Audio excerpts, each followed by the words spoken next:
ቋሾከ ምን አሉ እሳቸው? ያው ምን በላው የእመቤታችንን ስጋ ነው እኮ ብለዋል። እውነትህን ነው። አዎ በቃ ጴንጤው ይሄንን አገኘ። አሁን የፍጡር ስጋ የማርያም ስጋ የምትበሉ የሰው ስጋ የምትበሉ እያሉ ነው።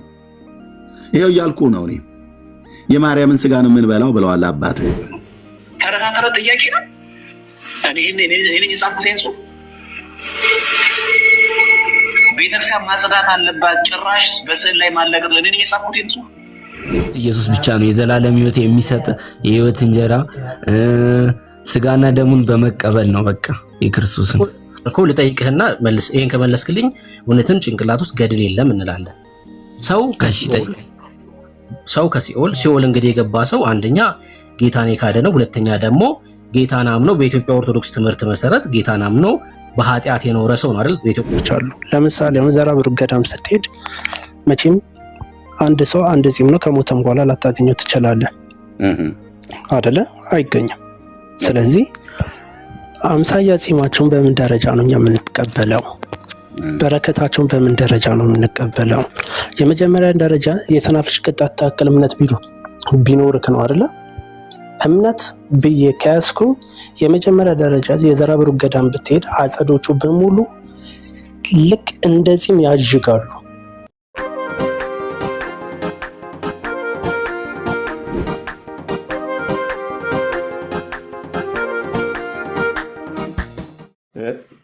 ገድላት ድርሳናት እኮ የጴንጤዎች መደበቂያ ጥሻ ሆነ፣ መደበቂያ ዋሻ ሆነ። ጴንጤ ስጠይቀው ገድላት ድርሳናት ውስጥ ሄዶ ይደበቃል ብሎ የማይል መምህር ማን አለ? ጴንጤ እንዴት ይደበቅበታል በገድላት ድርሳናት ውስጥ? እና የጴንጤ መደበቂያ መጽሐፍ ትጠቅሳለህ እንዴ? አቦ ወደዛ ዞር አድርግልኝና ከመጽሐፍ ቅዱስ እናውራ ይልሃል።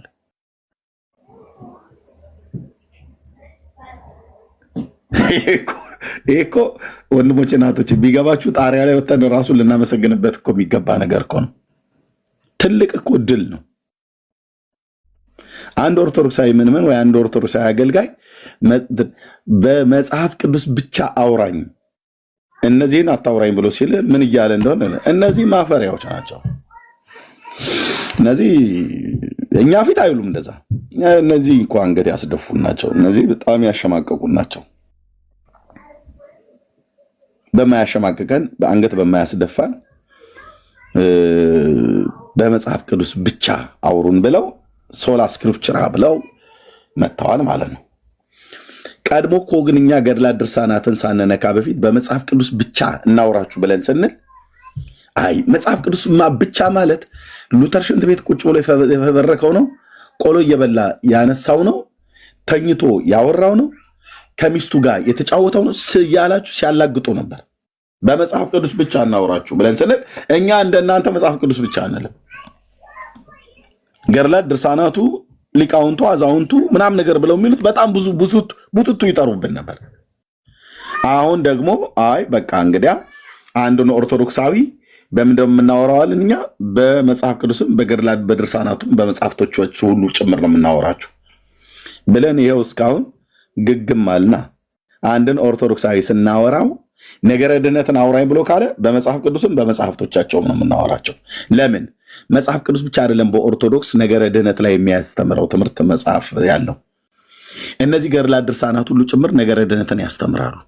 ስለዚህ ወደ ኦርቶዶክስ ከአንድ ኦርቶዶክሳዊ ጋር ስታወራ በመጽሐፍ ቅዱስ ብቻ ካወራችሁ ተሳስታችኋል። ቢለምኑ መሬት ቢደበድቡ ቢቧጥጡ በመጽሐፍ ቅዱስ ብቻ እንዳታወሯቸው ኦርቶዶክሳውያንን። በመጽሐፍ ቅዱስ ብቻ አውሩን ብለው የሚሉት ያው ገመናችንን አታስጡት ነው ኤርሚያስ። በቃ ወይ ደግሞ አንዱ መምህር እንዳለ አንዲት ክፉ ወፍ ነበረች አሉ እና ያቺ ወፍ ሁሉ ቀን የመጣች የእንስሶችን ቁስል ነው የምትነካው፣ ቁስላቸውን ነው የምትነካው እና መናፍቃኑ አሁን እንደዛች ወፍ ሆነውብናል አሉ። ኖ ወፏ ቁስል የምትበላ ወፍ እኔ በእርግጥ አላውቅም፣ እንደየአካባቢው ሊለያይ ይችላል። አዋፍት ስለሆኑ የእንስሶቹን ቁስል የምትበላ ምናምን ነገር ብሎ አሉ። ቁስላቸውን የምትበላ አላቅም፣ በእውነት ለመናገር ማለት ነው አላቅም። ግን ጭሪ የምትባል ወፍ አለች። እኔ በተወለድኩበት አካባቢ ጭሪ ትባላለች።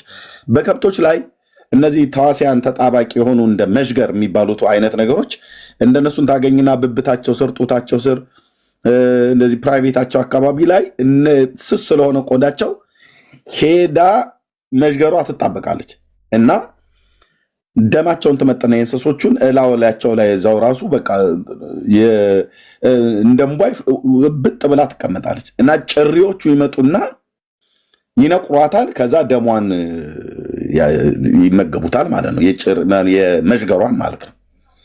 ይህን ሲያደርጉ እንስሳው ላይ ነው፣ መዥገሯ እንስሳው ላይ ነው ያለችው፣ እዛው ላይ ያለች ነው የሚገሏት።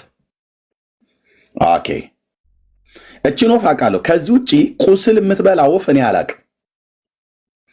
ግን ምን አሉ ምሳሌ ሲጠቀሙ ማናቸው? ማን ነበር ይሄንን የተናገረው? መርጌታ ኤፍሬም ነው ማን ነው የሚባለው? ነው መርጌታ ኤፍሬም ወይ ሰምቲንግ የሆነ እና አንዲት ወፍ ነበረች ብለው ማለት ነው። ተረት ይወደዳል ቤት ውስጥ። አሁን ጴንጤው ገድላት ድርሳናትን መጥተው ችግር ያለባቸውን ቦታ እየነቆሩን እያደሙን እችን ቤተክርስቲያን ብለው ቀጥታ የተናገሩት ቪዲዮ ነበረ። ከቪዲዮ ብዛት የተነሳ አሁን ቦታውን የቱ ጋር እንዳስቀምጡት ስላላስታውስኩ ነው። በሁለት ስልክ ላይ ነው የማስቀምጠውና ካገኘሁት አሰማችኋለሁ። አይ ቁስላችንም ነው ገድላት ድርሳናት እንደ መዥገሯ ቁስላችን ናቸው ብላችሁ ካላችሁ ቁስላችሁን ታከሙ፣ ልናሳክማችሁ ይገባል። ቁስል እንትን አይጠረግም፣ የሚፈርጠው ፍርጥ ይደረጋል፣ መግሉ እንዲወጣ ማለት ነው። ሰንኮፉ እንዲነቀል እጁ እንዲወጣል ይባላልና ፍርጥ ይደረጋል። ያበጠው እንዲፈነዳ ማለት ነው። ፍርጥርጥ እናደርገዋለን ማለት ነው። ያም አልኮብድ በቃ ጥርስን መቻል መንከስ ነው። ድርሳነ ሚካኤል የሚባል ቁስል ፍርጥ፣ ታምረ ማርያም የሚባል የሚያዥ የሚመግል ተረት ፍርጥ። ያኔ መጮህ የለብህም። በደንብ ያበጠው ላይ የያዘው የመገለው ነገር ከፈሰሰለ በኋላ ከዛ ሰላም ትሆናለህ። ከዛ እንጠራርግልና በፋሻ እናስርላለን። አሁን መታችሁ ግን እብጠቱ እንዳለ ተረቱ እንዳለ ገዳዩ ትምህርት እንዳለ 5600 ሰው ከበስተዋል። እዚህ ቤት በቃ የያዕቆብ ጨዋታ ሆነና ቀረ። እንዲሁ በድብቆች ነው በቃ እንትን የምንለው። ኦኬ ነው እና አናሻሽላችሁ። እዚህ ጥሩ የሕክምና ስራ ነው እየሰራን ያለ ነው።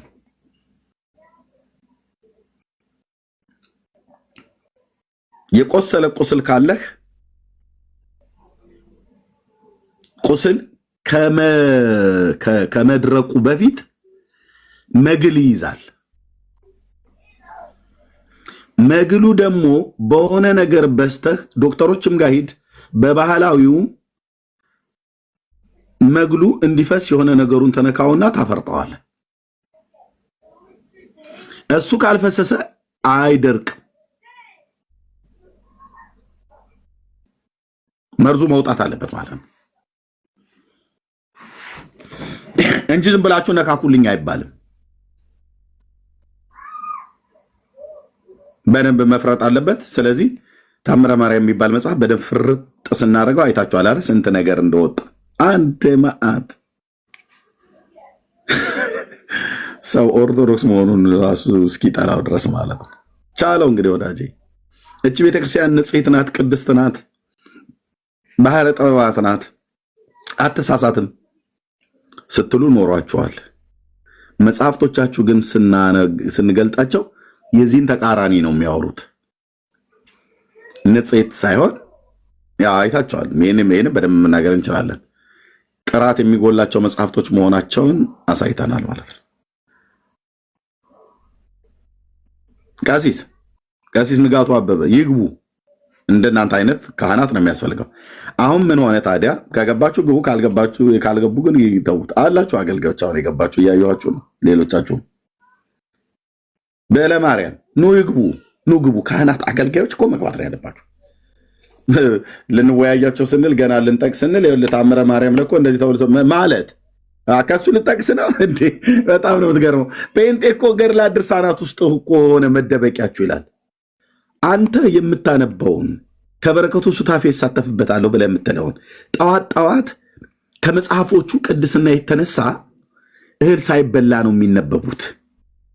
መጽሐፍቶቹ ቅዱሳን ስለሆኑ እህል ሳይበሉ ነው የሚነበቡት ብለህ ዝንብህን እሺ እያልክ ጠዋት ቁጭ ብለህ ፀሐይ እየሞቅህ የምታነበው የምትደግመው መጽሐፍትን ጴንጤ ፊት ቀርበህ ለማውራት ያፈርከው አንተው ነህ።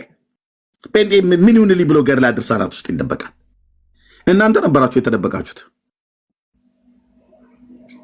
እናንተ አሁን እንትን አይጥ ምናም ነገር ካስቸገረ በአገር ቤት አይጥ ጉርጥ የሚባሉ ነገሮች አሉ። ክምር ምናም ነገር እህል በጣም ነው የሚበሉብን እና ዳዋውን ምታው ይባላል በገጠር። ዳዋውን ይሄ ጥሻ ነገር ማለት ነው። ዳዋ መደበቂያቸው እሱ ስለሆነ ዳዋውን ስትመታው አይጡም ጉርጡም ከተደበቀበት ብቅ ይላል። ጉድጓዳቸውን በግልጥ ይታያል። ከዛ ወጥመድም ከሆነ መርዝም ከሆነ ዛጉዬ ጉድጓዳቸው ላይ ይሄስ ታስቀምጣለህ። አሁን ለኦርቶዶክስ ገድላት ድርሳናት ዳዋ ናቸው። መደበቂያቸው የት ነው? ገድላት ድርሳናት ነው። ለዚህ ነው በመጽሐፍ ቅዱስ ብቻ እናወራችሁ ብለን ስንል በለፈለፉ ይጠፉ ይላል ያገሬ ገበሬ። የሉተር ቅዠት ነው አላችሁ መጽሐፍ ቅዱስ ብቻ እናወራ ብለን በማለታችን። በመጽሐፍ ቅዱስ ብቻ እናወራ ብለን ስንል የሉተር ቅዠት ነው አላችሁን። ታዲያ እኛ ቅድስት ቤተክርስቲያን በዶግማ በቀኖና እና በትውፊቱ በአዛውንቱ በሊቃውንቱ በቡቱቱ ታምናለች አልክ። ጣጣውን አላወቅ በኋላ የሚመጣብህን ኦኬ። በገድላት በድርሳናቱ ማለት የቀኖና መጽሐፍት ማለታችሁ ነው? አዎ። እንዴታ እነሱ ከቀኖና መጽሐፍት ነው የሚመደቡት። መጽሐፏን የጻፈ ያጻፈ የደጎሰ ያስደጎሰ ብሎ የሚለው ታሪክ የት ነው ያለው? በዚሁ ጥሻ ውስጥ ማለት ነው። ዳዋ እና ያለ ርህራሄ ዳዋችሁን እላያችሁ ላይ መነጠር ነው ማለት ነው። አሁን ኦርቶዶክሳዊ ታምረ ማርያም ውስጥ ሄዶ መደበቅ አይችልም። ጥሻው እንደተመነጠረበት አይጥ አደባባይ ላይ ነው የምታገኘው። ለመግደል ሳይሆን ለማዳን፣ አይጡን ለመግደል ነው። እዚህ ግን ትውልዱን ግን ለማዳን ነው። ድርሳነ ሚካኤል የሚባል አስቀድመን ስለመነጠር ነው። አንድ ኦርቶዶክሳዊ ሄዶ ዘወርኃ ኅዳር ላይ ብሎ ቢል አይ ዘወርኃ ኅዳር ላይ ያልከው ድርሳነ ሚካኤል ነው፣ ከመቅድሙ እንጀምራለን። ነገረ ድነትን እኮ ፍትፍት አብልተህ ትድናለህ ብሎ የሚል መጽሐፍ እኮ ነው ድርሳነ ሚካኤል። ስለዚህ ፍትፍትህን አስቀድሜ ልደፋው ይገባል። ስለዚህም ደግሞ ተሳክቶልናል። አይታችኋል። ኦርቶዶክሳዊ ገብተው አንድ ከድርሳነ ገብርኤል አይጠቅሱ፣ ከድርሳነ ሚካኤል አይጠቅሱ፣ ከታምረ ማርያም ሲጠቅሱ አይታችኋቸው ታውቃላችሁ? በፍጹም እንደ ባታነሳባቸው ይሻላል።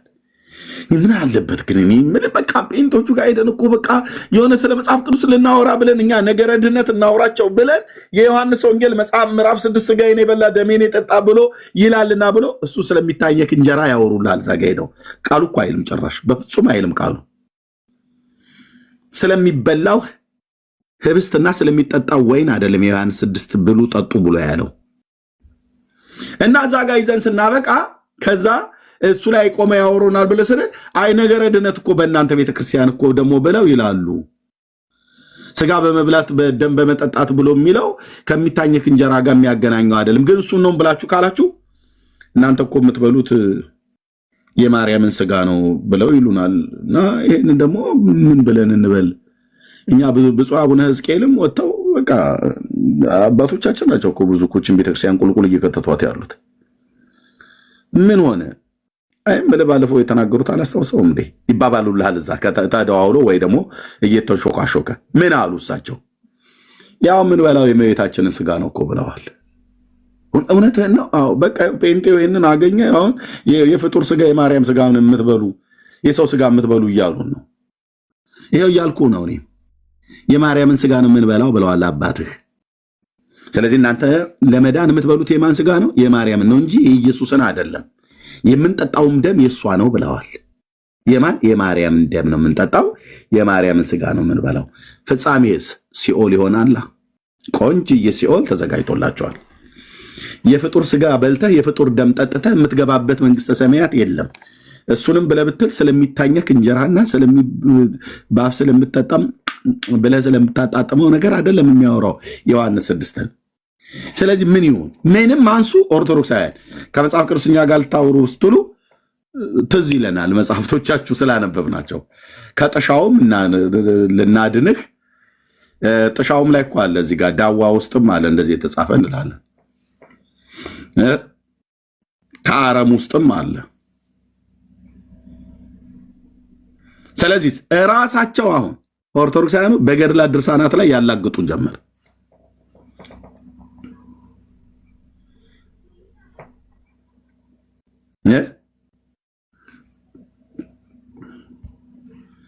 ዲበኩል እንኳን ራሱ እኮ ተናገረ። እኔ አልቀበልም አለ። አልቀበልም ተቀበል ብሎ ሊያስገድደኝ የሚችል የለም አለ። እንዲህ ነው። አዎ እንዲህ ነው። ገና ያለ በራሳቸው እጅ አውጥተው ይጥሏቸዋል ወደ ቆሻሻ መጣያ። በራሳቸው እጅ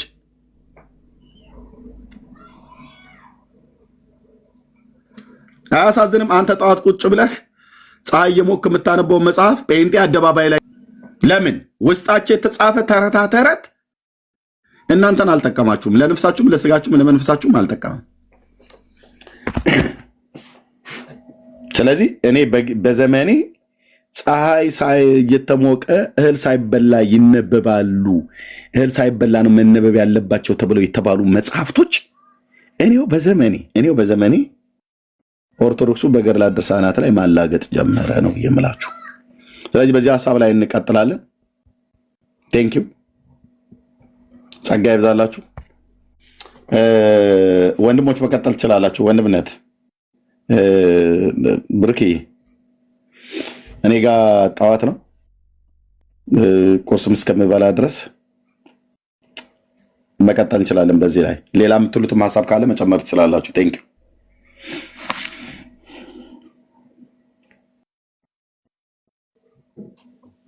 በቃ አንተ ቁርስ ብላ ስትጨርስ ሰዓት አንተ ጋር ቆንጆ ሲሆን በሚመች ሰዓት አንሚዩት አድርገህ መቀጠል ትችላለህ። እስከዛ እኛ እንቀጥላለን። ኦርቶዶክሳውያን መግባት ትችላላችሁ። አሁን ሁለት ቦታ አለ። ምናልባት ግርማና ከታች ደግሞ ምህረት ተካፋይ ሰላም ማለት ትችላላችሁ እናንተ። ከዛ ለኦርቶዶክሳውያን እድል እንሰጣለን ማለት ነው። ቁጥር ጽፉልናላችሁ፣ እናስገባችኋለን። ኦርቶዶክሳውያን ቁጥር ጽፉልናላችሁ። እሺ ግርምሽ እና ምህረት ተካፋይ ሰላም በሉ።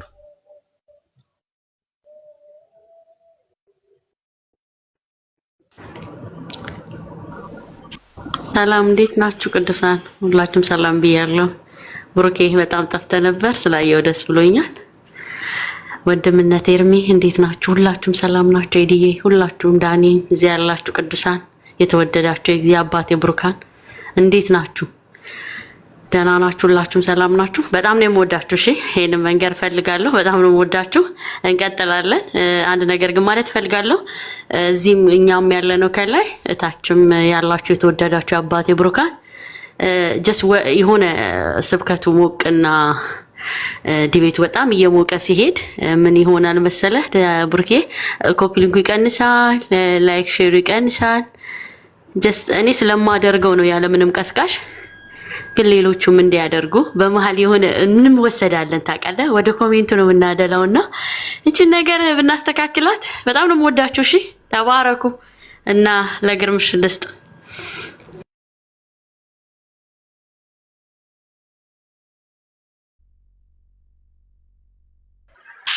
በጌታ የተወደዳችሁ ወገኖች የጌታ ሰላምና ጸጋ ይብዛላችሁ። በዚህ ያላችሁ ሁላችሁንም በጌታ ሰላም ብያችኋለሁ።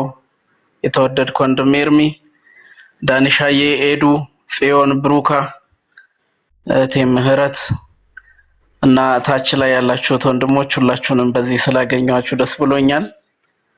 ጌታ ኢየሱስ አብዝቶ ይባርካችሁ። አገልግሎታችንን እንቀጥላለን። ጌታ በብዙ ይረዳናል። ኮፒ ሊንክ ሼር ታፕ እያደረገን ይህንን አገልግሎት እናስቀጥላለን።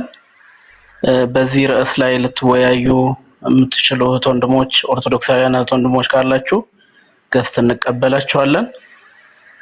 ተባረኩ፣ ጸጋ ይብዛላችሁ። የቤቱ ሜምበር እየሆናችሁ ያላችሁ ጌታ አብዝቶ ይባርካችሁ። የምትችሉ ሰብስክራይብ ማድረግ፣ ፔጁን ሳፖርት ማድረግ የሁላችንም የአገልግሎት ድርሻ ነው። በጣም ተባረኩ፣ ጸጋ ይብዛላችሁ። ብሩኬ ሜምበር ሆነሃል፣ ተባረክ።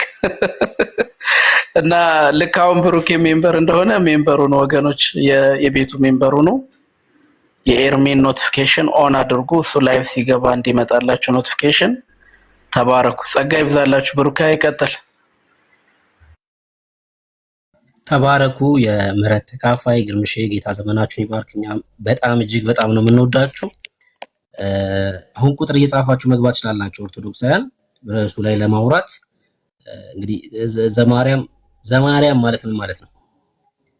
ዘማርያም ማለት ምን ማለት ነው? ኮሜንት ላይ ጻፉልኝ።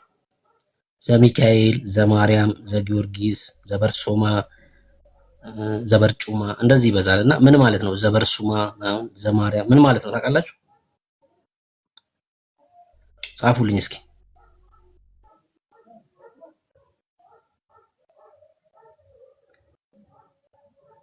ብላቴናው የማርያም ማለት ነው። እሺ የሚካኤል፣ የማርያም፣ የጊዮርጊስ፣ የተክለ ሃይማኖት፣ የአቡ ምናምን ናቸው እኮ። በጣም ነው እኮ የሚያሳዝነው። አይገርምም?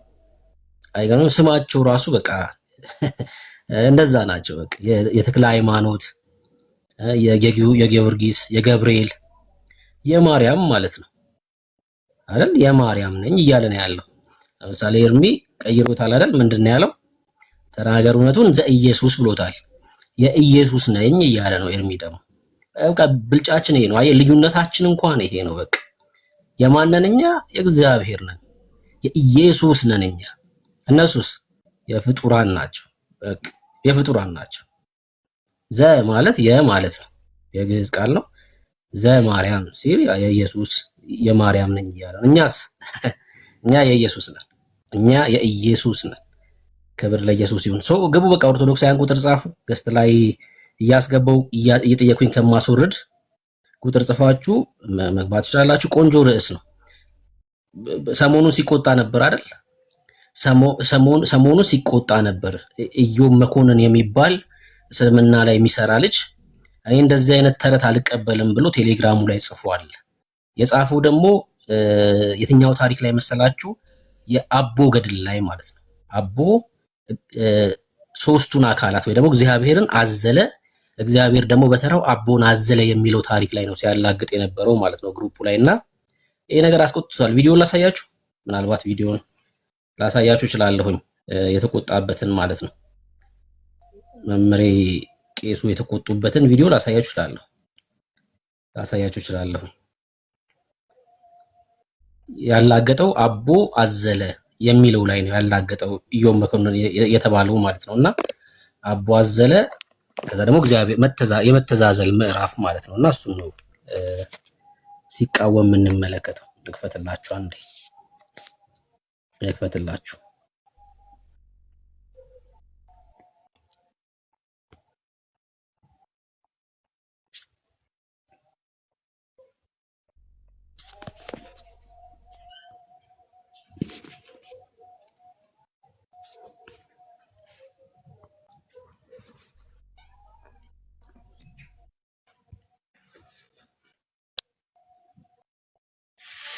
ይህን ነው በቴሌግራም ግሩፕ ላይ ያናገርኩት።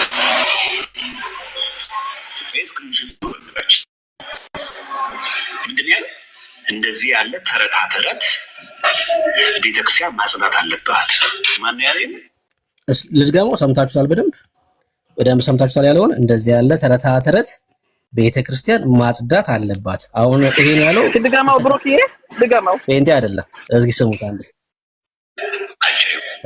እሺ ይህን ነው በቴሌግራም ግሩፕ ላይ ያናገርኩት። ይህ ስክሪንሾት ነው በነገራችን። ምንድን ያለ እንደዚህ ያለ ተረታ ተረት ቤተክርስቲያን ማጽዳት አለባት። ማን ያለ አጅሬው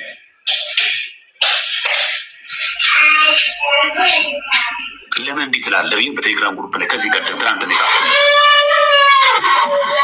እንደውም ላልፈው ነበር የፈለግኩት አንዴ ስላናገርኩት ምናልባት ከተማረበት ይበቃል ብዬ ነበር ያለፍኩት። በዚህ ልክ ከመጣ ደግሞ ከመጣሽ ማርያም ታምጣሽ ይሁን።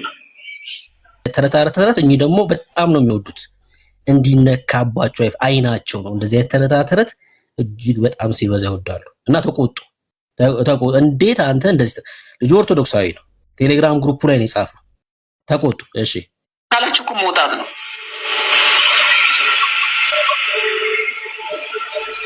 እናንተ ጥያቄ ያልገባኝ ያ ነገር ነው።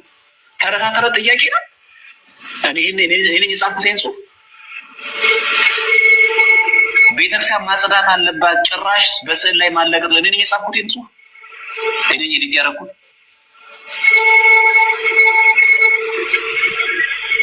ማን የታዘለው ትለኛለች። አብ ነው የታዘለው። ከዚህ በላይ ተረት አለ እንዴ?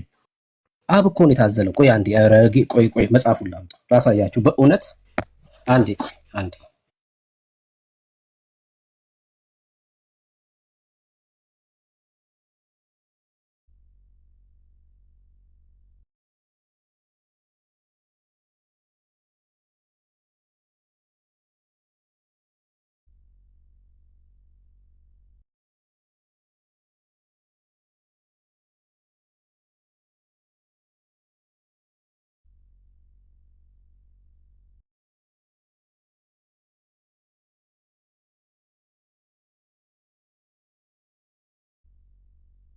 ባልንጀሮቼ፣ ይሄኛው እነዚህን ባልንጀሮቼ ይላል እንዴ?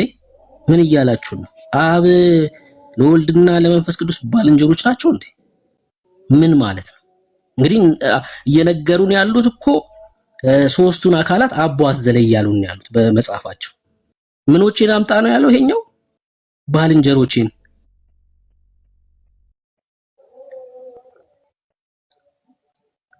የታዘለው ባልንጀሮችን ይዘክና አለው። እሺ ባልንጀሮችን አምጣቸው አለው። ሽማግሌውን በዚያ ትቶ ወደ ሁለቱ ሽማግሌዎች ሄደ። ከሁለቱ አንዱን አዝሎ ሽማግሌው ወዳለበት አደረሰው። ተመልሶም ሶስተኛውን ሽማግሌ አመጣው። ሶስቱን ሽማግሌዎች አደረሳቸው።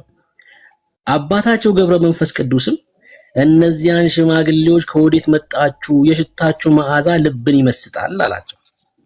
ሶስቱ ሽማግሌዎችም ተነስተው ቆመው ለአባታቸው ገብረ መንፈስ ቅዱስ በአንድነት በሶስትነት ተገለጹ። ለአቦ በምን ተገለጹ? በአንድነት በሶስትነት ተገለጹ ይላል። ስላሴን ያዘለው ማለት ነው። አቦ አባታችን አብርሃም በመምሬ ዛፍ ስር ስላሴን በአንድነት በሶስትነት እንዳየ ውሸት። ዘፍጥረት መጽሐፍ ምዕራፍ 18 ላይ አብርሃም ስላሴን አልተመለከተ። በጣም ውሸት፣ ድብን ያለ ውሸት። አባታቸው ገብረ መንፈስ ቅዱስም ስላሴን በአንድነት በሶስትነት አያቸው። አንድ ሰው እስራኤል የተባለ ያዕቆብ ባደረበት በፈለገ ያቦቅ እንደታገለው እንደባረከው ዘፍጥረት 28 የያዕቆብን ታሪክ ታውቁታላችሁ። እንዲሁ አብ ወልድ መንፈስ ቅዱስ አባታቸው ገብረ መንፈስ ቅዱስን ባረኩት ይላል። ያዘለው አቦ ማለት ነው፣ አብ ወልድ መንፈስ ቅዱስን። ቀጥሎ ተመልከቱ። አንተ እንዳዘልከን እኛም እናዝልሃለን። አሁን ደግሞ ተራው የአብ ወልድ መንፈስ ቅዱስ ሆነ፣ የማዘሉ ተራ ማለት ነው። አንተ ምን እንዳልከን? እንዳዘልከን። እሺ እኛም እናዝልሃለን፣ እስከ ሰባቱ ሰማያትም ድረስ እናወጣሃለን አሉት። እንዴ አሁን ደግሞ የአብ ወልድ መንፈስ ቅዱስ ተራ ሆነ፣ የማዘሉ ማለት ነው። ማንነውን ደግሞ የሚታዘለው? ግብፃዊው ሰውዬ ማለት ነው። እሺ ሊታዘል ነው። እሺ ያን ጊዜ መልካቸው ተለወጠ፣ የባህሪ ክብራቸውን ገለጹ፣ እንደ እሳት ነበልባል ሆኑ። መባረቅት ሁሉ ተብለጨለጩ፣ ሰማያትም ተናወጡ፣ ድንጋዮችም ወደቁ። ደቀ መዛሙርት በደብረ ታቦር ታላቅ ምስጢር እንዳዩ ይህቺ መለኮታዊ ጸጋ መንፈሳዊ ሀብት ለብፁዕ አባታቸው ገብረ መንፈስ ቅዱስም ተሰጠቻቸው።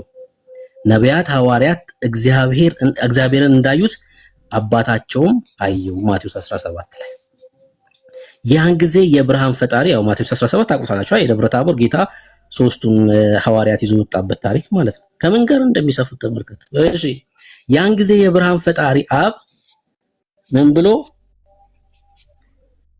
ያን ጊዜ የብርሃን ፈጣሪ አብ ምን አድርጎ? አዝሎ እስከ ሁለተኛው ሰማይ እስከ ሶስተኛው እኩሌታ አደረሰው ይላል። አቦን አባዘለው። ከዛ ወልድ ደግሞ ናናና ይደክማልና እኔ ደግሞ ላግዝ ቆይ እንዴ ብቻህንም ማለት ሞት እኮ ነው። ወልድ ደግሞ ተቀብሎ አዝሎ እስከ 5ኛው ሰማይ እስከ 6ኛው እኩሌታ አደረሰው። እየተቀባበሉ ማለት ነው። አባ እንዴ ለኔስ ለምን ይቅርብኝ? መንፈስ ቅዱስ ደግሞ በኢየሱስ እኔስ ደግሞ እስከ 7ኛው ሰማይ ግርማው ወደሚያስፈራ ዙፋን አደረሰው ይላል። እየተቀባበሉ ማለት ነው። ይሄን እኮ ነው ተረት ያለው ልጁ። እንዴ በጣም በጨዋ ቋንቋ እኮ ነው ልጁ የገለጸው። ይሄን ታሪክ እኮ ነው ተረት ብሎ የተናገረው። እንዴ እኮ ነውር ነው። ጌታ በሚያውቀው ነውር እኮ ነው። ስድብ ነው እኮ። ፈጣሪን መሳደብ ነው። ፈጣሪን መሳደብ ነው። እንዴ በጣም ደፋሮች ናቸው እኮ። እንዴ በእግዚአብሔር ፊት እኮ ንስሐ መግባት ያለባት እኮ ተቋም እኮ ናት። በእውነት ነው የምላችሁ። እንዴ በዚህ ልክ እየተናገሩ ይሄን ለምን ተረታልክ ብሎ ነው እኮ አባባ እየተቆጣ ያለው። ይወዳል እንደዚህ አይነት ነገር ይወዳሉ። ይቅርታ አንተ አልኩኝ። አንስቶ ማንበብ ከጀመረ ክርስቲያን ይሆናል። ክርስቲያን ይሆናል። የእግዚአብሔርን ሐሳብ ይረዳል። የእግዚአብሔር ሐሳብ ላይ በእንደዚህ አይነት መንገድ የዘላለም ሕይወት እንደሚገኝ አይናገርም አይደል? የእግዚአብሔር ሐሳብ በልጁ በኩል ነው። የእግዚአብሔር የዘላለም ሕይወት እንደምታገኝ ወደ እግዚአብሔር መግባት እንዳለ የሚናገር የልቡና ዓይን ይከፈታል። ያኔ ክብር ለኢየሱስ ይሁን። እሺ ሚካኤል። አቤት ሰላም ነው። እንኳን ደህና መጣ። እንኳን አደረሰ ለታላቁ ለመላኩ ለቅዱስ ገብርኤል በዓል። ምን ያደረገበት ነው? እንኳን አደረሰ ስትለኝ ምን የሆነበት ነው? አቤት ምን የሆነበት ነው? እንኳን አደረሰ ስትለኝ ምን የሆነበት ነው? ገብርኤል እንኳን አብሮ አደረሰ ነው የገጠመው። አይ ምን የሆነ እንኳን አደረሰ ስትለኝ ለምን ነው? ምን የሆነበት ነው እያልኩ ሳይገባኝ ነው እንዴ? ዋረሰ ምናምን እንኳን አብሮ አደረሰን እኮ ለማለት ለድንግል ማርያም የበሰረበት ቀን፣ ብስራትን ያመጣበት ቀን። በምን አወቅ አንተ? አየሽ ማለት መጽሐፍ ቅዱስን አንብቤ። ቴንክ ዩ በደንብ ስማው። ለማርያም እንዴት እንደሚቀልዱባችሁ ላሳያችሁ። ለማርያም ብስራትን ያመጣበት ቀን ነው አልከኝ አይደል? ለማርያም ቅዱስ መልአኩ ቅዱስ ገብርኤል አብስሯታል። ብስራትን ይዞ አብስሯል እኮ። ያ ቀን ነው እያልከኝ ነው አይደል? ያበሰረበት ቀን ነው እያልከኝ። ምሳሌ ነው። ዛሬ አብስሯታል ሳይሆን እንደ ምሳሌ ነው። ያ ቀን እንደ ታሳቢነት ነው። ገብቷል? ያበስራታል ወደፊት ተብሎ አስባችሁ እናንተ። እሺ አይደለም። የጻድቅ መታሰቢያ ለበረከት ነው ይላል መዝሙር። ምን የሆነበት ቀን ነው? ጥያቄ ምን የሆነበት ነው? ገብርኤል ምን የሆነበት ነው? ጥያቄ እሱ ነው እኮ። ለድንግል ማርያም አብሰሩና ታውቃለህ አታውቅም እኮ። በዚህ ቀን ነው በነገው ቀን ነው ያበሰረው።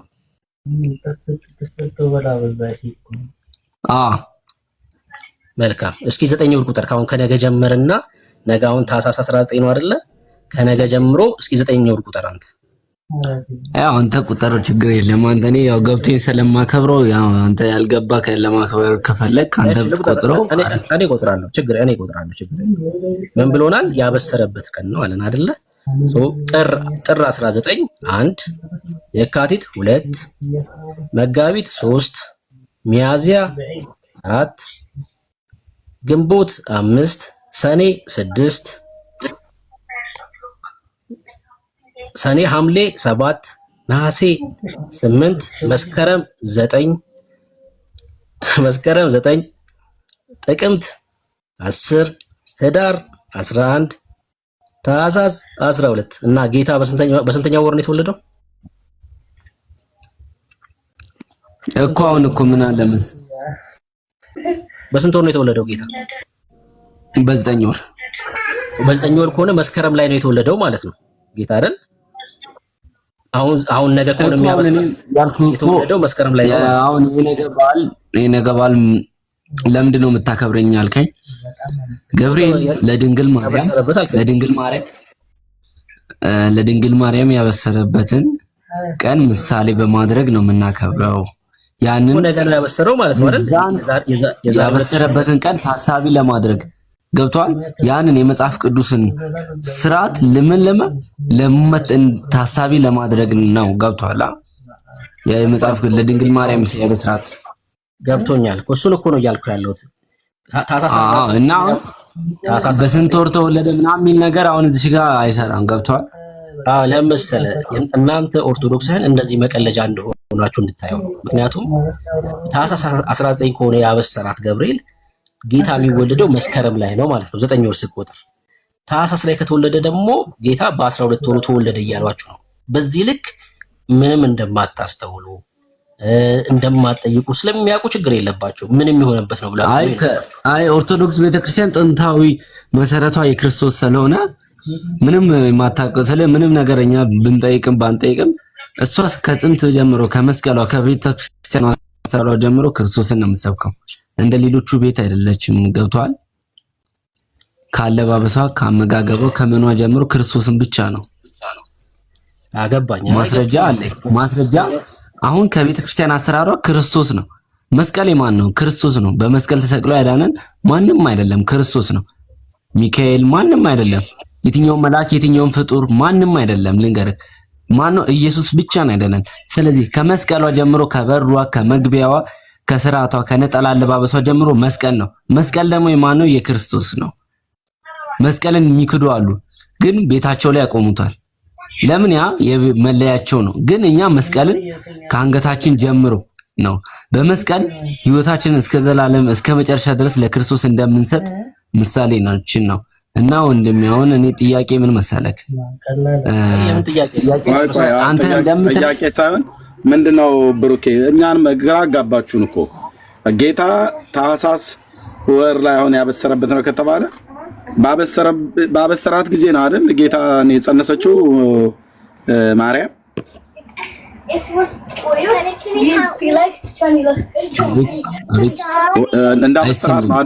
እንዳበሰራት ነው አይደል የጸነሰችው።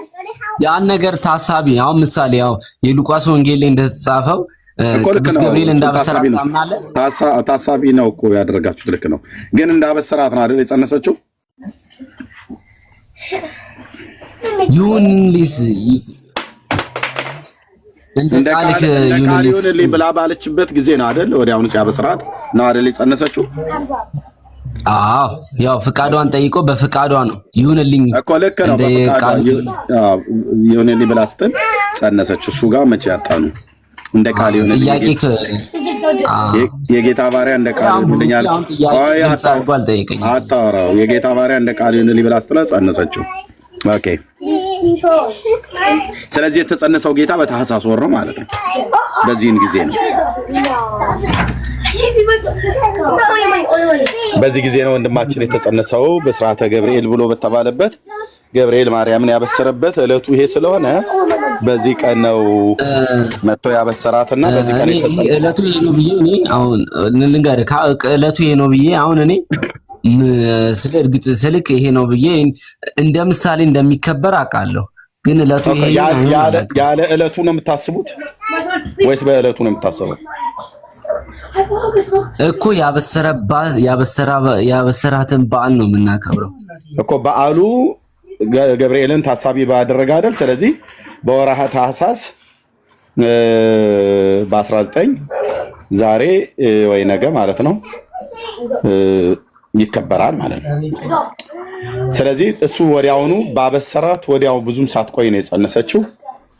ስለዚህ ምንድነው ማለት ነው የኢትዮጵያ ኦርቶዶክስ ተዋሕዶ ቤተክርስቲያን ሁለት አይነት ትምህርት አለ። 10 አይነት ትምህርት ነው ያላት። ባይዘው ወንድማችን አሁን በወርሃ ታኅሳስ በስርዓተ ገብርኤል ነውና ማርያምን ያበሰረበት ዕለት ነው ብሎ አለ። እንግዲህ ወዲያው እንዳበሰራት ነው መልአኩ ማርያም ጸንሳ የተገኘችው። ስለዚህ ኢየሱስ የተጸነሰው መቼ ነው ማለት ነው? በወርሃ ታኅሳስ ነው ማለት ነው። በወርሃ ታኅሳስ ተጸንሶ በወርሃ ታኅሳስ ተወለደ። በ12 ወሩ ቅድም ወንድምነት እንደቆጠረው ማለት ነው። ይሄ እንዳለ ሆኖ ደግሞ ቤተክርስቲያኒቱ ደግሞ በወርሃ መጋቢት ተጸንሶ በወርሃ ታኅሳስ ደግሞ ተወለደ ብላ ትላለች። መጋቢት 1 ሚያዝያ 2 ሰኔ 3 ሐምሌ 4 ነሐሴ 5 መስከረም 6 ጥቅምት 7 ህዳር 8 ታኅሳስ 9 ማለት ነው። ስለዚህ በወርሃ መጋቢት እንደተጸነሰ መጽሐፍ አላት የጻፈችው። ወንድማችን ሚካኤል ደግሞ የለም በስርዓተ ገብርኤል ተብሎ የተባለበት ጌታ የተጸነሰበትንና ለድንግል ማርያም ያበሰረበት ዕለት ነው ተብሎ ተባለ። ስለዚህ ቤተክርስቲያኒቱን ከልጆቿ ልጆቿን ከቤተክርስቲያኒቱ መጽሐፍቷን ቤተክርስቲያኒቱን ከመጽሐፍቷ የማስታረቅም ስራ ነው እየሰራን ያለ ነው። እና ብሩክ ምን ሆናችሁ ነው? ግራ እኮ አጋባችሁን። አሁን እኔ የትኛውን ለያዘው? የታህሳስ ቆጥራችሁ 12 ወር በ12 ወር ነው የተወለደው ተባብላችሁ ተስማምታችሁ ቅድም ልታልፉ ማለት ነው።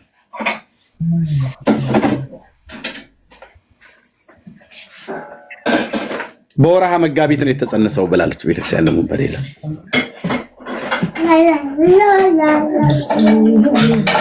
እና እየራራችሁልን ብሩክዬ እያሰባችሁልን ማለት ነው። ቀጥሉ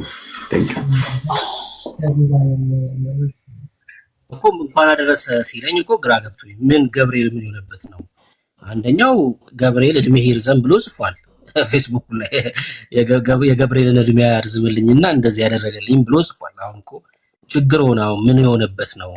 አንደኛው ደግሞ የሚካኤል በዓል ሲከበር ሙት ዓመቱ ነው ብሎ ጽፏል። እና ችግር ነው። አሁን በኢትዮጵያ ኦርቶዶክስ ምን የሆነበት ነው ብለን ስንጠብቅ እንድትነግሩን ነው።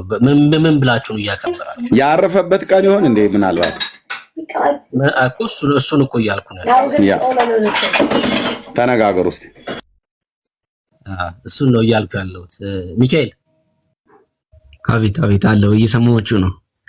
እሺ አይ ያረፈበት ነው ወይ? ምናልባት ተሳስተህ ከሆነ አንተ ያረገበት አይኔ ተሳሳትኩት። ያው እኔ ባለኝ እውቀት በቻልኩት እውቀት ነገር ያለው ሌላ ጥያቄ አለክ? ምናልባት ያረገበት ከሆነ እሱን ቼክ አድርግ ወይ ያረፈበት ከሆነ በቃ ያረገበትም ምናምን እንደዚህ አይነት ቃል የለም በቤተክርስቲያናችን። እንዴት ቤተክርስቲያን ሲጀምር መሰረቷም የክርስቶስ ስለሆነ እሺ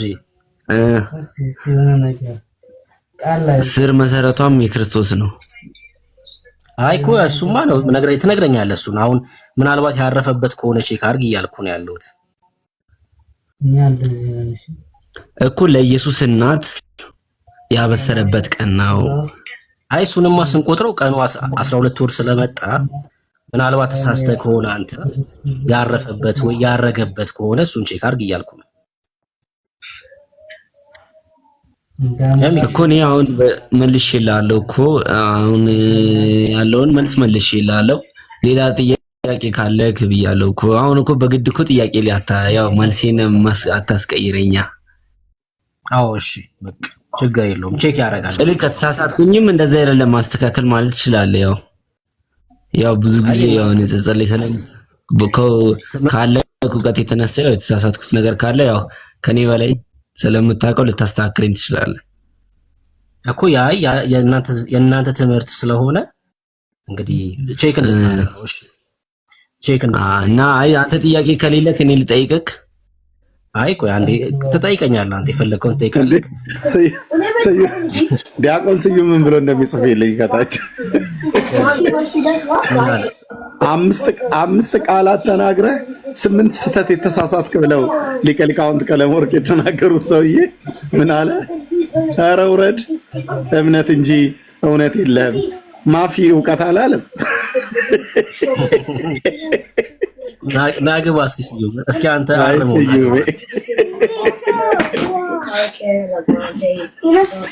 ልኬለት ነበር አልገባ ብሎ ነው። ኤኒዌይ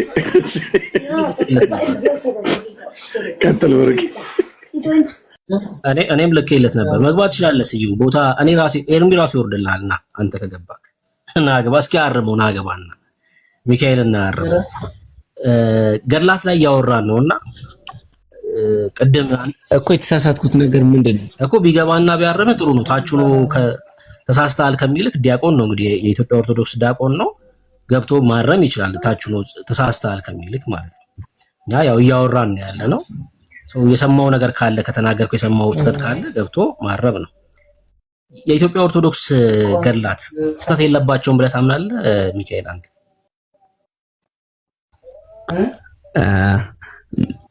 ስለ ገድላት ብዙ እውቀት የለኝም። እውቀቱ የለም ስላላነበብክ ማለት ነው። ገድላትን አላነበብኩም። ብዙ ጊዜ እኔ የማነበው መጽሐፍ ቅዱስን ነው። ዋው መጽሐፍ ቅዱስን ነው የምታነበው ብዙ ጊዜ? መጽሐፍ ቅዱስ 81 አሃዱ። ያ ማለት መጽሐፍ ቅዱስ ላይ ብንወያይ አትቸገርም ማለት ነው። ጥቅስም እየሰጠህ ምናምን ለመሞገት አትቸገርም ስለምታነብ ማለት ነው። በተለይ ከአዲስ ኪዳን ደስ ይለኛል። እሺ ከአዲስ ኪዳን ገድላትን ስለማታነብ ይሳሳት አይሳሳት አታውቅም።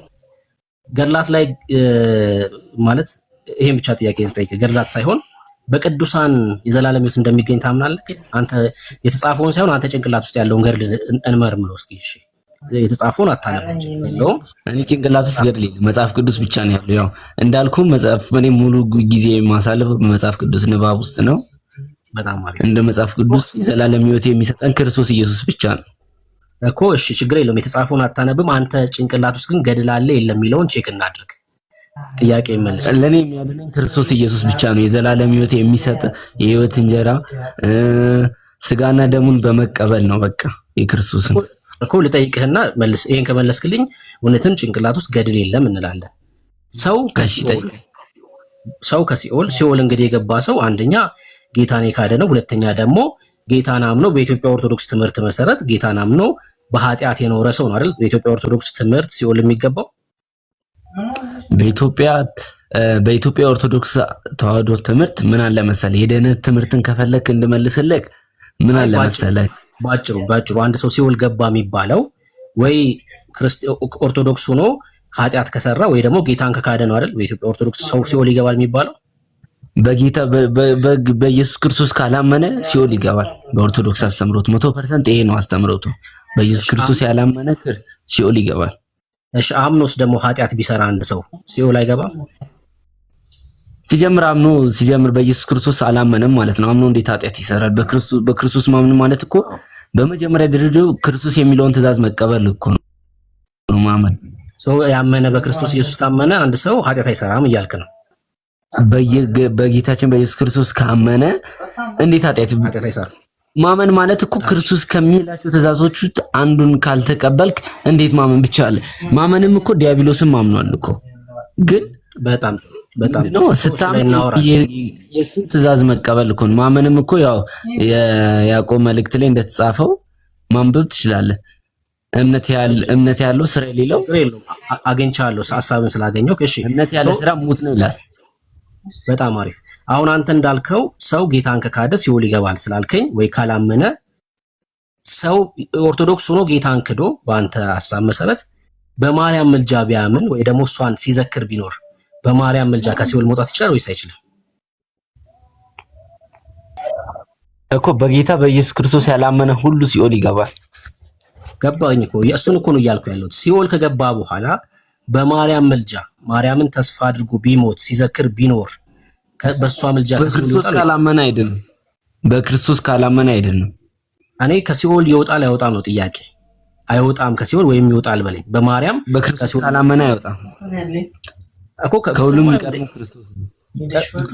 ኦልሬዲ ክዷል እኮ አልኩህ። ወይ ክዷል ወይ አላመነም ሲኦል ገባ። እሺ አምኖ ኦርቶዶክስ ሆኖ ክዶ ሲኦል ገባ አንድ ኦርቶዶክሳዊ።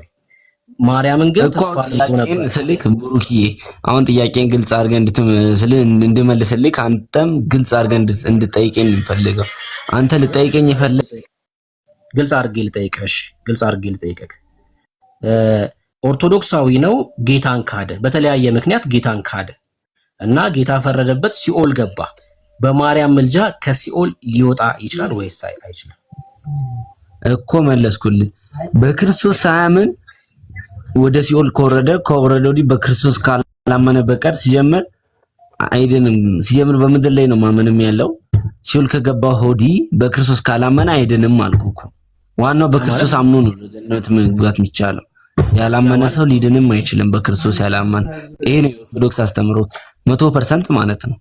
አይ ያንተ እምነት ነው፣ የኦርቶዶክስማ አይደለም። እሺ የኦርቶዶክስማ እነ አርሴማም እነ ማርያምም ከሲኦል ያወጣሉ ነው የኦርቶዶክስ ትምህርት። ማስረጃ ከመጽሐፍ ቅዱስ አይ ኦርቶዶክስ 80 አሐዱ መጽሐፍ ቅዱስ ውስጥ እስቲ አንድ ማስረጃ አውጥተህ እንደዛ የሚል ማስረጃ ካለ የኦርቶዶክስ መሰረቷ መጽሐፍ ቅዱስ ነው እንደነገርኩ። አንተ ከዛ ማስረጃ ወጥተህ እንድትነግረኝ እፈልጋለሁ። እሺ ከ80 አሃዱ እሺ ሰምቻለሁ። እሺ ከኢትዮጵያ ኦርቶዶክስ ስለ ኢትዮጵያ ኦርቶዶክስ ትምህርት የምትለው መጽሐፍ ቅዱስ ብቻ አይደለም። ገላት ድርሳናትም የኢትዮጵያ ኦርቶዶክስ ትምህርቶቿ ናቸው። ለቅዱሳን ተሰጥቶ የኦርቶዶክስን መሰረት የሆነው መጀመሪያ መሰረቷ ክርስቶስ ነው አልኩ እኮ። አንዴ ስለሰማሁህ አንዴ አስጨርሰኛል።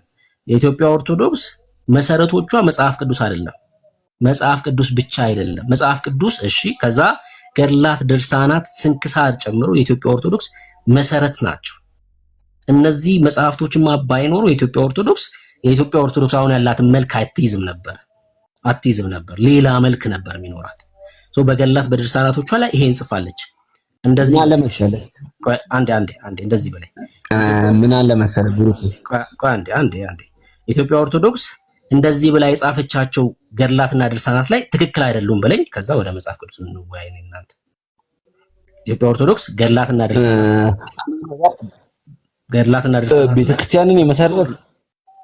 ቤተክርስቲያንን የመሰረተው መጽሐፍ ቅዱስ ነው፣ ገድላትን አይደለም። ኢትዮጵያ ኦርቶዶክስን ተዋህዶ ቤተክርስቲያንን የመሰረታት በገድል የተመሰረተ ቤተክርስቲያን የለም። ጥያቄ እሱ አይደለም። የቤተክርስቲያኗ መመሪያ ህጎች አሉ። ጥያቄ እሱ አይደለም ሚኪ። የኔ ጥያቄ በደንብ ስለተረዳሁት አንተ አሁን የኢትዮጵያ ኦርቶዶክስ ተዋህዶ እንዳንተ በአንተ ጭንቅላት አስተሳሰብ ውስጥ መሰረቷ ዋናው መሰረት መጽሐፍ ቅዱስና ገድላት ናቸው ነው ብለህ የምታስበው። መሰረት ማለት ደግሞ አልሰማክም። ጥያቄን ስማና መልስልኝ። ጥያቄ በገድላትና በድርሳናቱ ላይ ያሉት በፍጡራን ወይ በነ አርሴማና በነ ማርያም ከሲኦል ይወጣሉ ተብሎ የተጻፈው ሐሳብ፣ በገድላቱ ላይ የተጻፈው ሐሳብ ስህተት ነው በለኝ። ከዛ ወደ መጽሐፍ ቅዱስ ሐሳብ እንወያይ ነው ያልኩት። እሱ ነው ያልኩት። ገድላት አንደኛ ነገር ምን አለ መሰለህ፣ ገድላት የቅዱሳንን ብርሃንነታቸውን የሚያሳይ ነው። ገብቷል? እኔ የዓለም ብርሃን እንደሆን ከማለትን ምንድን ነው ያለው? የዓለም ብርሃን ናቸው ቅዱሳን፣ ሁሉም የዓለም ብርሃን ናቸው። በክርስቶስ አምነው የሚሞቱት የእነሱን ደግሞ መማሪያ ነው። ገብቷል? አልጠየቅኩም እሱንም። በገድላትና በድርሳናት ላይ ያለው ከሲኦል ነፍሳት ይወጣሉ ተብሎ የተጻፈው ስህተት ነው በለኝና ወደ መጽሐፍ ቅዱስ ሐሳብ እንሂድ። ጥያቄ ምንድነው? በደንብ ጠይቀኝ፣ ስላልገባኝም ጥያቄ ጠጋበል። እሺ ወደ እኔ ጠጋበል። በገድላትና በድርሳናቱ ላይ እየሰማሁ በነ አርሴማና በነ ክርስቶስ ሰምራ በነ ማርያም ነፍሳት ከሲኦል ይወጣሉ ተብሎ ተጽፏል። ይሄ ስህተት ነው በለኝና ወደ መጽሐፍ ቅዱስ ሐሳብ እንሂድ። አንደኛ ነገር እንደነገርኩ መጀመሪያ ላይ በኦርቶዶክስ አስተምሮ ወደ ገነት የሚገባው በክርስቶስ በማመን ብቻ ነው። አልጠየቅኩም። እሱ የኔ ጥያቄ በገድላት ላይ ያሉት እነዚህ ሐሳቦች ስህተት ናቸው በለኝና በክርስቶስ ያላመነ በቃ እንደ ጥያቄ ይሄው ልመልስልህ እኮ በክርስቶስ ያላመነ በክርስቶስ ብቻ ያላመነ ሰው ገነት አይገባም። ገብቷል? በክርስቶስ ያመነ ሰው ብቻ ነው። ያው ነገርኩ እኮ እንደ ኦርቶዶክስ አስተምሮት በክርስቶስ ብቻ በማመን ነው። አልጠየቅኩም ወዳጄ። የኔ ጥያቄ በገድላቱ ላይ ያሉት ከሲኦል በቅዱሳን አማካኝነት ነፍሳት ይወጣሉ ተብሎ ተጽፏል። አይ የለም ካልከኝ እናሳያለን። አለ ብለህ የምታምን ከሆነ ደግሞ እነዚህ ስህተት ናቸው። እኔ ገድላት ላይ ብዙ እውቀት የለኝም፣ አልተማርኩም። ስለ ገድላት መጽሐፍ ስለተማርኩ እናሳይ እኮ እኔ አሁን ከማውቀው ቤተክርስቲያኗ ካስተማረችኝ ከመጽሐፍትና እኔ ደግሞ ሰንበት ተማሪ ስለሆንኩኝ አንዴ ስሞኝና ቆይ ልንገርህ መልስ። እሺ አውራጅ ቀጥል። አንተ የምን ተማሪ ነህ? አንተ ገድላትን አላነበብክም ወይ? እሱ የኛ ጉዳይ አይደለም። አሁን እነዚህ አንተ ያልከው ነገር የለም ካልከኝ ከፍቼ ላሳይክ። ሰምተኛል? የሉም ካልክ አሉ ብለህ የምታምን ከሆነ ደግሞ ስህተት ነው ወይም ደግሞ እውነት ነው ብለህ ተቀበል። በጣም በቅዱሳን ወደ ገነት ይገባል የሚል አሳያለሁ ነው የምትለኝ? በቅዱሳን በማመን ወደ ገነት ይገባል የሚል አሳያለሁ ነው የምትለኝ? በሚገባ የለም እኮ አሳየኝ። እሺ በጣም ጥሩ። የለምም አለም ብዬ እኔ ምንም አይነት ነገር ልመልስልህ አልችልም። ለምን እኔ ማነበው መጽሐፍ ቅዱስ ነው። ማነበው መጽሐፍ ቅዱስ ነው። ያው ደስ እንዲልክ ልይልክ። አይ ደስ እንዲልህ ሳይሆን የራስህ ጉድ እኮ ነው። ምኑን ደስ ይለኛል? እኔ ጉድህን ነው የምታየው። ከዛ ልክ ነው ልክ አይደለም። ጉዴንማ ቤተክርስቲያንን ጠይቄ ማገኛለሁ። ኦርቶዶክስ ቤተክርስቲያን መልስ አላት። ገብቷል? መሰረታዊ ክርስቶስ ነው። በቃ ላሳይሽ አንዴ ሚውት አድርገው አሳየኝሽ።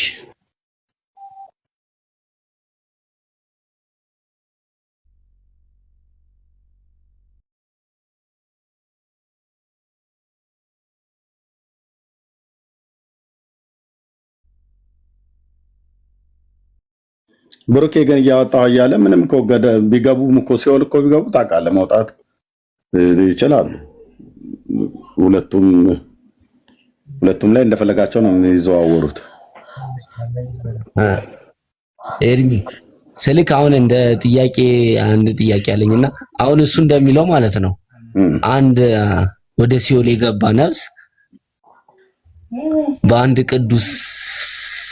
በአንድ ቅዱስ ሰው ወደ ገነት ይገባል የሚል አስተምሮት አለ ነው የሚለው? አዎ ተከል ጥያቄው አሁን ገብተዋል ሚኪ። ምን የማያመጣብን ነገር እኮ የለም ብሩክ ማለት ነው። አዎ እናሳየው። እሺ እናሳየው። ያው አይምሮ ውስጥም አለ እናሳየው ደስ እንዲለው። ይኸው ድርሳነ መድኃኔዓለም ወገድለ መባጽ መድኃኔዓለምና የመባጽዮንን አንድ ላይ የያዘ መጽሐፍ ማለት ነው። እሺ ገጽ እንድጠይቃቸው ገጽ 128 ቻለው እንግዲህ። እሺ ቁጥር 4 የቅዱሳንን መታሰቢያ ያደረገ በቅድስት ደብረ ጽዮን ከሱ ጋር እንደሚነግስ አልሰማችሁምን? እንዴ ንግስና ማለት እንዴ? ኧረ ተው ኦርቶዶክሳውያን ኧረ ተው። እሺ ከእርሱ ጋር እንደሚነግስ አልሰማችሁምን? የመድኃኔዓለምን መታሰቢያ ያደረገ። እሺ አሁን ይኸውልህ የመድኃኔዓለምን ዝክር ያደረገ ማለት ነው መንግስተ ሰማያት ባለሟልነትን ያገኛል። ምን ያደረገ? የመድኃኔዓለምን መታሰቢያ ያደረገ መንግስተ ሰማያት ባለሟልነትን ያገኛል። በየወሩም 5000 ነፍሳትን ከደይን ያወጣል። በየወሩ ከየት? ከሲኦል 5000 ነፍሳትን ምን ያደረገ? የመድኃኔዓለምን መታሰቢያ ያደረገ ብቻ ማለት ነው። አሁን አርሴማ ከተማ በርሶማ ጋር አይደለም የሄድኩት፣ ዝክር የሚያደርጉ ሰዎች ጋር ነው። ምን ያህል እንግዲህ ታች እንደወረደን እናሳያችሁ። የመድኃኔዓለምን መታሰቢያ ያደረገ በመንግስተ ሰማያት ባለመዋልነትን ያገኛል። በየወሩም 5000 ነፍሳትን ከደይን ያወጣል። በየሳምንቱ አርብም ስለ ስቅለቱ 340 ይሰጠዋል። የእንቁ የወርቅ አክሊልም የብርሃን ልብስ ይሰጠዋል። በየሳምንቱ ስንት ይሰጠዋል? በወር አንዴ 5000። ከዛስ በአርብ ደግሞ ስለ ስቅለቱ 340 ነፍስ ይሰጠዋል። በየሳምንቱ 340 በወር አንዴ ደግሞ 5000 ታወጣለ። የመድኃኔዓለምን ዝክር ስለዘከርክ ብቻ ማለት ነው። እሺ ይሄ የሙሉ ወንጌል ነው? የቃለ ሕይወት ነው? የመካነ ኢየሱስ ነው? የማን መጽሐፍ ነው? ሚካኤል የማን መጽሐፍ ነው?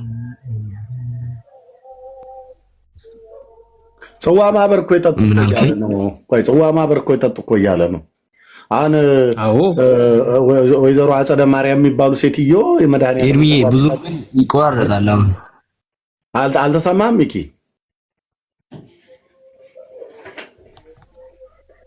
አይሰማኝ ነው።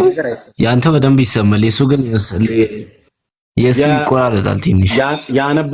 ያነበበውን አየው?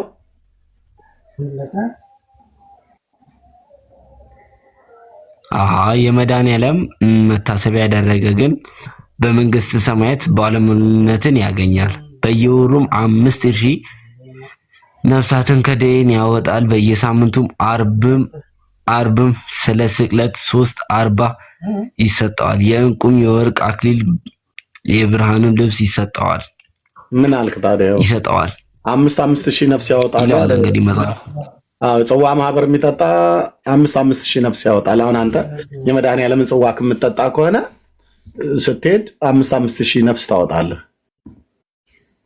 መጽሐፍትን በዘወይ ማለት ነው። መጽሐፍ ቅዱስም እኮ ትርጓሜ ያለው ታውቃለህ። አይኛውን ኤርሚ ሁሉንም እንደተጻፈ ቀጥታ ለምንቀበለው ትርጓሜ አለ። አንድምታ የሚባል ነገር አለ ኤርሚዬ። ሚኪ ቀጥሎ ከብሩኬ ጋር እሺ ኤርሚዬ እሺ መጀመሪያ ይሄ መጽሐፍ ይባል በቃ መጽሐፉ ይባል ብሩኬ በቃ ቪዲዮን አጥፋ አይቼዋለሁ። አይ አላጠፋውም። ስለሚቆራረጥ አጥፋውና ችግር የለም እናውራ። አይ አላጠፋውም። መጽሐፉ የማን ነው? እየተቆራረጠ ስለሆነ ነው። እሺ እሺ ከተቆራረጠ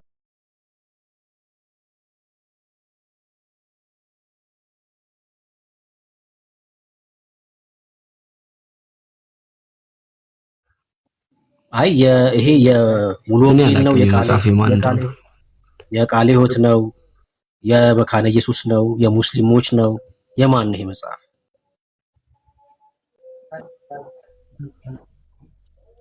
አላቅም፣ አላነበብኩም። እኔ ያው መጽሐፍ ቅዱስ ነው ማነበው። ለዛ ነው ይቅርታ አድርግልኝና ብሩኬ። ያው ሁሉንም ያውቃል ማለት የሰው ልጅ ሁሉንም ያውቃል ማለት አይቻልም። ድርሳነ መድኃኒዓለም ወገን መጽሐፍ ቅዱስ ነው ማውቀው። ለዛ ነው መጽሐፍ ቅዱስ ነው የነበብኩት። እሺ የኦርቶዶክስ ነው። ያው የኦርቶዶክስ ነው ልትል ትችላለህ አንተ ስለምታውቀው። እኔ ያው ችግር የለውም 100% በዛ ያው የኦርቶዶክስ ነው ብዬ እኔ የኦርቶዶክስ የምንን አላውቅም። እሺ ላምብብላ። ዋልድቢት ቅድስት ማርያም ወአቡነ ሳሙኤል አንድነት ገዳም። ይሄ ገዳም የማን ነው ሚካኤል? ምን አልከኝ? ይሄ ገዳም የማን ገዳም ነው?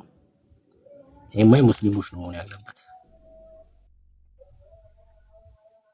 የማን ገዳም ነው ሚኪ? ይሄ ገዳም ታየኝ አይደለም ስልክ ያው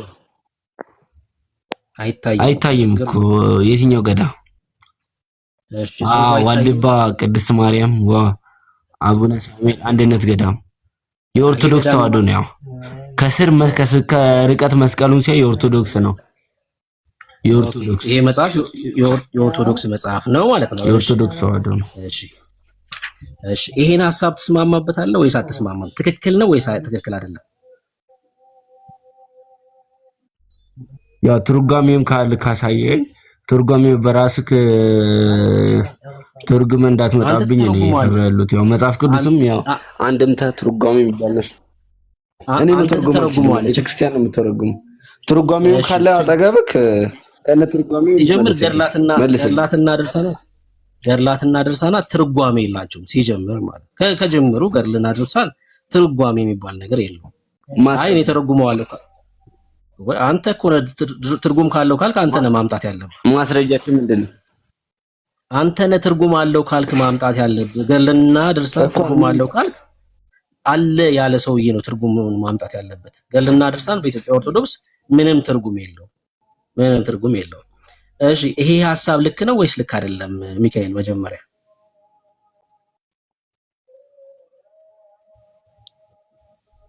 እኮ ምን የትኛው ሐሳብ ምን ሆኗል? ይሄ ሐሳብ ላይ ቅር ያለክ ነገር ምንድነው? አንተ ከሲኦል ዝክር የዘከረ መድኃኒዓለምን ከሲኦል 5000 ነፍስ ያወጣል ይላል።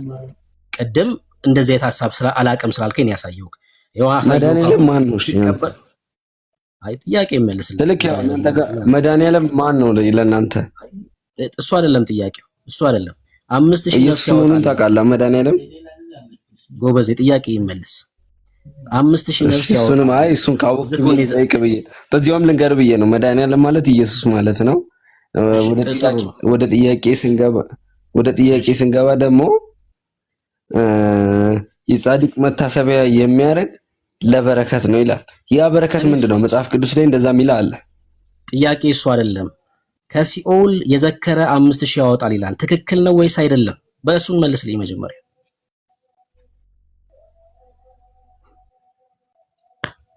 እኮ ከሲኦል የሚያወጣው ምንድነው ነው? ነፍሳትን ነው ይላል አይደል? ሲኦል ያሉ ነፍሳትን ከደይን ምን ለማለት ፈልገው ነው? ከደይን የሚለው ሲኦል ማለት ነው። ሲኦል ማለት ነው።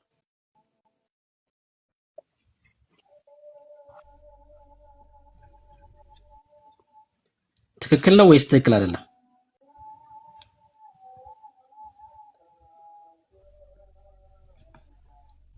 እንደዚህ ናቸው በቃ እኮ እየሰሙህ እኮ ነው ብሩክ። አሁን የኢትዮጵያ ኦርቶዶክስ ምዕመናን እንደዚህ ናቸው። በመጀመሪያ መጽሐፍቶቻቸው አይ በቃ አሁን አንተ የመናገር መብት የለም። መጽሐፍቶቻቸው ሲከፈቱ አንደበታቸው ይተሳሰራል፣ ብብታቸው ላበላብ ይሆናል። ምክንያቱም ደግሞ ትክክል ነው እንዳይል ከየት ያምጣው? ትክክል ከየት አምጥቶ ያድርገው? መጽሐፍ ቅዱስ ላይ ጥቅስ አምጣ ነው ትክክል ነው ካለ አይደለ? ትክክል አይደለም ካለ የራሱን መጽሐፍ ነው ቤተክርስቲያኑ ነው ትክክል አይደለም የሚለው። በቃ እኮ ግራ የሚያጋባ ነገር እኮ ነው። አያድርስ ነው። በእውነት ነው የምላችሁ። በጣም ነው የሚያሳዝኑት። ትክክል አይደለም። እውነት ለመናገር መጽሐፍ ቅዱስ ያነበበ ሰው ትክክል አይደለም ማለት አለበት። እውነተኛ አንባቢ ከሆነ ለእግዚአብሔር ሐሳብ የሚገዛ ከሆነ ይሄማ ትክክል አይደለም፣ እንደዚህ የሚል የእግዚአብሔር ሐሳብ የለም ወይ የተቋማቸው ደጋፊ ይሆናሉ ወይ አያምኑበት። በቃ ጭንቅ ነው። በእውነት ነው የምላችሁ። መጽሐፍቶቻቸው ግን እንደዚህ ነው የሚያወሩት። እዚህ መጽሐፍ ላይ እኮ ነው የጌታን እራት ወስዶ ሕፃኑ ልጅ ሲወጣ አሁን ስጠይቅ ስላልመለስክ ለአንተ አልፈቀድኩልህ። ሲያደናቅፈውና እግሩን መቶት ደማ እግሩ ማለት ነው። ከዛ ከኋላ ይከተለው የነበረው የጌታዬ ደም ፈሰሰ አለና አቧራውን ከነደሙ አንስቶ ጠባው በላው ይላል። ከዛስ እግሩን ጠባው ይላል። እዚህ መጽሐፍ ላይ የጌታ ደም ፈሰሰ ብሎ ማለት ነው።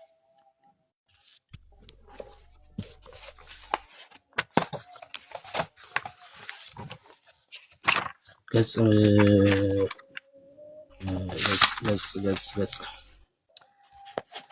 136 ይሄው ገጽ 136 ከዕለታት በአንድ ቀን ቅዱስ ሥጋውን ክቡር ደሙን ከተቀበለ በኋላ አንድ ልጅ ከቤተ ክርስቲያን ወጥቶ ሲሄድ እግሩን እንቅፋት መታው ይላል። ያላነበበውን ነገር አናገርም። የምሬ ነው። ወንድምነት አንዴ ቆይ። ሚኪ ኬት ነው? እሱ ነው መልኬ ኬት ነው? ኬት ቤተ እምነት ነው? ኦርቶዶክስ ኦርቶዶክስ። እሺ ቴንክ ዩ። ሚዩት አድርግና ጠብቀን አስገቡኝ ብላ አንዳንድ ቁጥር ስጽፍ ነው ያስገባን። እንሰጣለን እድል። ሚዩት አድርገው ማይክህን። እሺ ቀጥል ብሩኬ። እሺ ከሚየ ኦርቶዶክስ ስለሆነ ይመልስልናል ብዬ አስባለሁ መልኬ። እሺ ምን አለ? ከቤተ ክርስቲያን ወጥቶ ሲሄድ እግሩን እንቅፋት መታው። የጌታ እራትን የወሰደው ልጅ ማለት ነው። ደሙም ከመሬት ፈሰሰ ይላል። ከዛስ ዕውቀትን የተሞላ ይህ ሕፃን ይህን አይቶ ደረቱን መታ፣ እሱም ደሜ ይፍሰስ አለ። እያደነቀም ከቤቱ እስኪደርስ ድረስ ከኋላው ተከተለው ይላል። ከዚህ ሕፃን እግሩ ከተመታው ማለት ነው። ከሱም ዘንድ ደርሶ ስለ መድኃኔ ዓለም ሥጋና ደም ክብር የደማውን ጣቱን እስኪደርቅ ድረስ ጠባው ይላል። እንቅፋት የመታውን እግሩን ማለት ነው። ጣቱን ምን አደረገው? ጠባው። ጓደኞቹም ደሙን ከአፈሩ ጋር ሲበላ ባዩ ጊዜ እየሳቁ የሳቁ አሉ፣ በልቦናቸውም ያደነቁም አሉ ይላል። አፈሩን ደሙ የነካውን አፈር ቀላቅሎ በላው። እግሩን ደግሞ ምን አደረገው? ጠባው። የጌታ ደም ነው። ለዚህ ነው በነገራችን ላይ የጌታ እራት ወስደው ፀጉራቸውን አይላጩም፣ ጥፍር አይቆረጡም። ሲኒማ ማየት አይቻልም። እስኪጠገብ ድረስ መብላት አይቻልም። በጣም ብዙ ስርዓት ነው ያለው። ማውራት አይቻልም። እጅ መታጠብ አይቻልም። ይሄ ሁላ ስርዓት ማለት ነው። ይሄ ሁላ ሰው ሰራሽ ስርዓት። ለምን? ፀጉርን ስትቆረጥ ቢደማ የጌታ ደም ነው የሚፈሰው። እስክጠግብ ድረስ በልተ ምናልባት ወደ ላይ ቢል ቮሚት የጌታን ስጋና ደም ነው ሊወጣ የሚችለው ማለት ነው። ለዛ ነው ይውላችሁ። ልቀጥለው። እየበላችሁ ከሆነ በጣም ይቅርታ። ከዕለታት በአንድ ቀን አንድ ልጅ ከቆረበ በኋላ የበላው የጠጣውን ሁሉ አስታወከው ይላል። በምን ካረገው? ከቆረበ በኋላ የበላ የጠጣውን ሁሉ አስታወከው። ይህ ብፁዓዊ ግን ስለ ጌታችን ስለ መድኃኔ ዓለም ፍቅር በጸሐል ተቀበለው። ወደ ላይ ካልክ ይቀበላል ወዳጅ። የመድኃኔ ዓለም ቸርነቱ የመባጽዮን በረከቱ በኦርቶዶክሳውያን ላይ የመባጽዮን በረከትና እነሱ ኦርቶዶክሳውያን ላይ ይኑር ይቅረም፣ አይመለከተንም እኛ። ሰው በቃ እንደዚህ ነው። አይ ሰው ሰራሽ ትምህርት ማለት ነው። ባይዘይ ጻህል ብሎ የሚለው ሳህን ማለት ነው። ያ ጻህል ብሎ የሚለው የግዕዝ ዘሰኑይ መባጽዮን ማለት ነው። ትውከቱን ያስታወቀውን ተቀበለው በሳህን ላይ ማለት ነው። በሳህን ላይ ተቀበለው። ከዛ ትውከቱን በላው። በድርሳናት ላይ ገጽ ከምዕራፍ ግዕዝ ከአማርኛ እያሳየን ማለት ነው። ካሜራ ከፍተን ይኸው ፊት ለፊት ሰንደን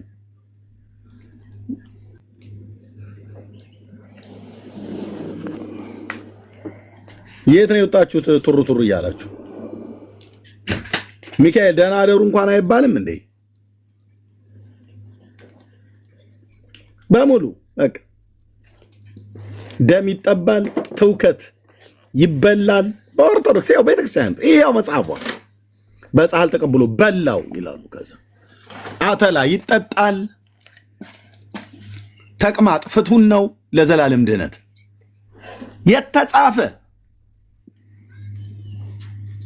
የተጻፈ ጥፍር የጥፍር ቁራጭማ ዋና ነገር ነው። ጸጉር ከሰውየው ላይ የተላጨውን ጸጉር ማለት ነው።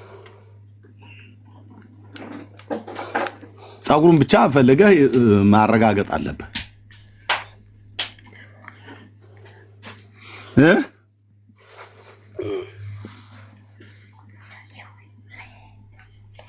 አቤት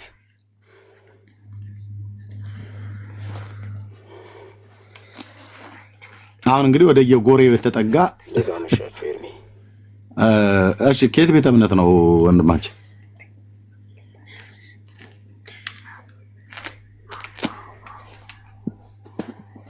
እሺ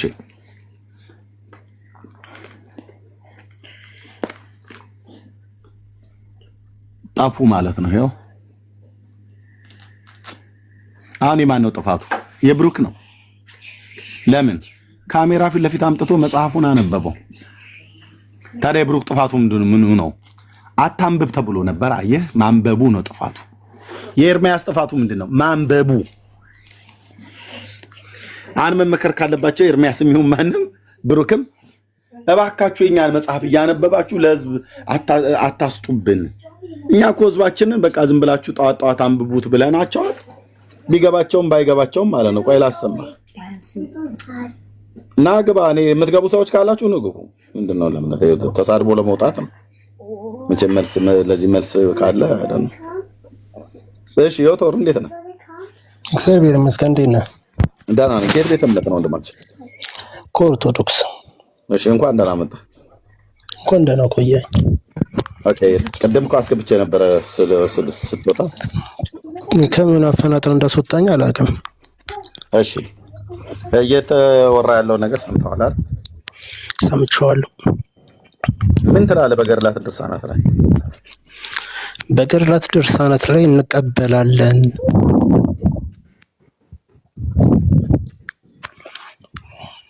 ይሰማል። ምንድነው? አዎ ይሰማል። ዮቶር ምንድነው ያልከኝ? እንቀበላለን በገድላትና ድርሳናትን። ገድላት ድርሳናት ላይ የምትቀበሉ ከሆነ ገድላት ድርሳናት ውስጥ ስለ ነገረ ድህነት ትምህርት ተጽፏል። ትክክል። ቅዱሳኑ ያደረጉት ተጋድሎ ነው ተብሎ ተጽፏል። ትክክል። ከቅዱሳኑ ደግሞ በረከት ተካፋዮች እንድትሆኑም ጭምር ነው የተጻፉት አይደል መጽሐፍቶቹ። የእነሱን ስራ እየተመለከትን በእምነት እንድንመስላቸው። አዎ እሱም ብቻ ሳይሆን ደግሞ የተገባላቸው ቃል ኪዳን አለ አይደል? ቃል ኪዳናቸውን እየተጠቀምን የጻድቅ ሰው ጸሎት በስራው ኃይልን ታደርጋለች ስለሚል እሱን እንቀበላለን። ኦኬ መንግስተ ሰማያት ለመግባት ነገረ ድህነትን የኢትዮጵያ ኦርቶዶክስ ተዋሕዶ ክርስቲያን የምታስተምረው እንደ መጽሐፍ ቅዱስ ነው አይደል? በመጽሐፍ ቅዱስ ነው። ከመጽሐፍ ቅዱስ ውጭ ነገረ ድህነትን የሚያስተምሩ መጽሐፍቶች የላትም። ኦኬ በዘራ ብሩክ ገድል ላይ እንደው አሁን ዘራ ብሩክን ስላነሳው ማለት ነው። ሌሎቹንም እንደዚሁ መቀጠል እንችላለን። በየትኛው ገድላት ድርሳናት ላይ ለምሳሌ ዘራ ብሩክ ገድል ላይ ሰው መንግስተ ሰማያት የሚገባበትንና 22 ትውልዱ የሚማርበትን ተጽፏል። አንድ ታሪክ ዩዘር ሚዩት አድርገው ዩዘር በዚህ በአርሲ ውስጥ ስላለቁ ሰዎች ፎቶ ፕሮፋይል ፒክቸር ያደርገው ሚዩት አድርገው ወይ ሚዩት አድርግ ይወጣ ወንድ ኮንት ስምህ ስላለየኝ ነው።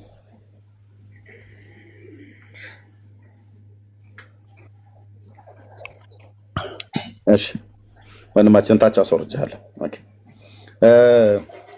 ኦኬ 22 ትውልዱ እንደሚማር መጽሐፍ ገድሉ ይናገራል። እሺ ምን ያደረገ ነው 22 ትውልዱ የሚድ ነው? ገድሉ 22 ትውልድ የሚድ ነው። ለምሳሌ አሁን በጻድቅ ሰው ስም ዘከረክ አብልተክ ከሱ በረከትን የምትካፈልበት ከሆነ ያንን ቃል ኪዳናቸውን ተጠቅመህ ትድናለህ። ኦኬ ስለዚህ ዘራ ብሩክ ላይ የሚናገረው እንደዛ ነው ማለት ነው። እስቲ ብሩካዬ ወንድምነት አውጣና አንብብለት።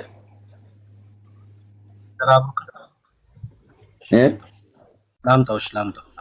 አዎ ነገረ ድነትን ያው የቅዱሳንን መታሰቢያ ያደረገ ነው ኤቢንድ ነው ብሏል ብሎ የሚል ስላለ ማለት ነው። እሺ የዘመን እውነት ቅድም እኮ እየጠራው ነበረ። ከየት ቤተ እምነት ነው የዘመን እውነት?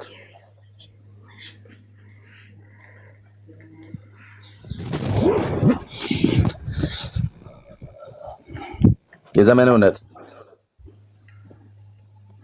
ወይ እንዴት አመሻችሁ? ደህና ከየት ቤተ እምነት ነው ወንድሜ? ድምፅህ ሩቅ ነው፣ ትጠራህ አትመልስም። ለዛ ነው ያስወረድኩት። ኦርቶዶክስ ነኝ። ኦርቶዶክስ። እሺ ድምፅህን ከፍ አድርገው፣ ትንሽ ሚዩት አድርግና ጠብቀን። ይሰማል?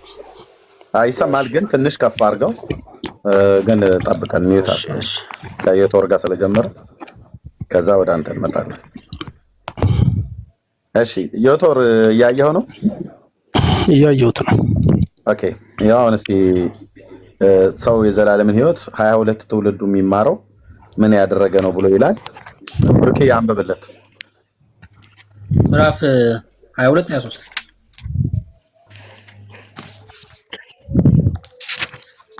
እሺ ምዕራፍ 22 መዋጥ ነው። ምዕራፍ 23 መዋጥ ነው። ነው ገጽ 100 ላይ ምዕራፍ 20 እሱ ማለት ነው። ገጽ 22 ምዕራፍ 22 የቶር ይታያል? ይታየኛል። እስኪ አንብበው ጄቶ። ያው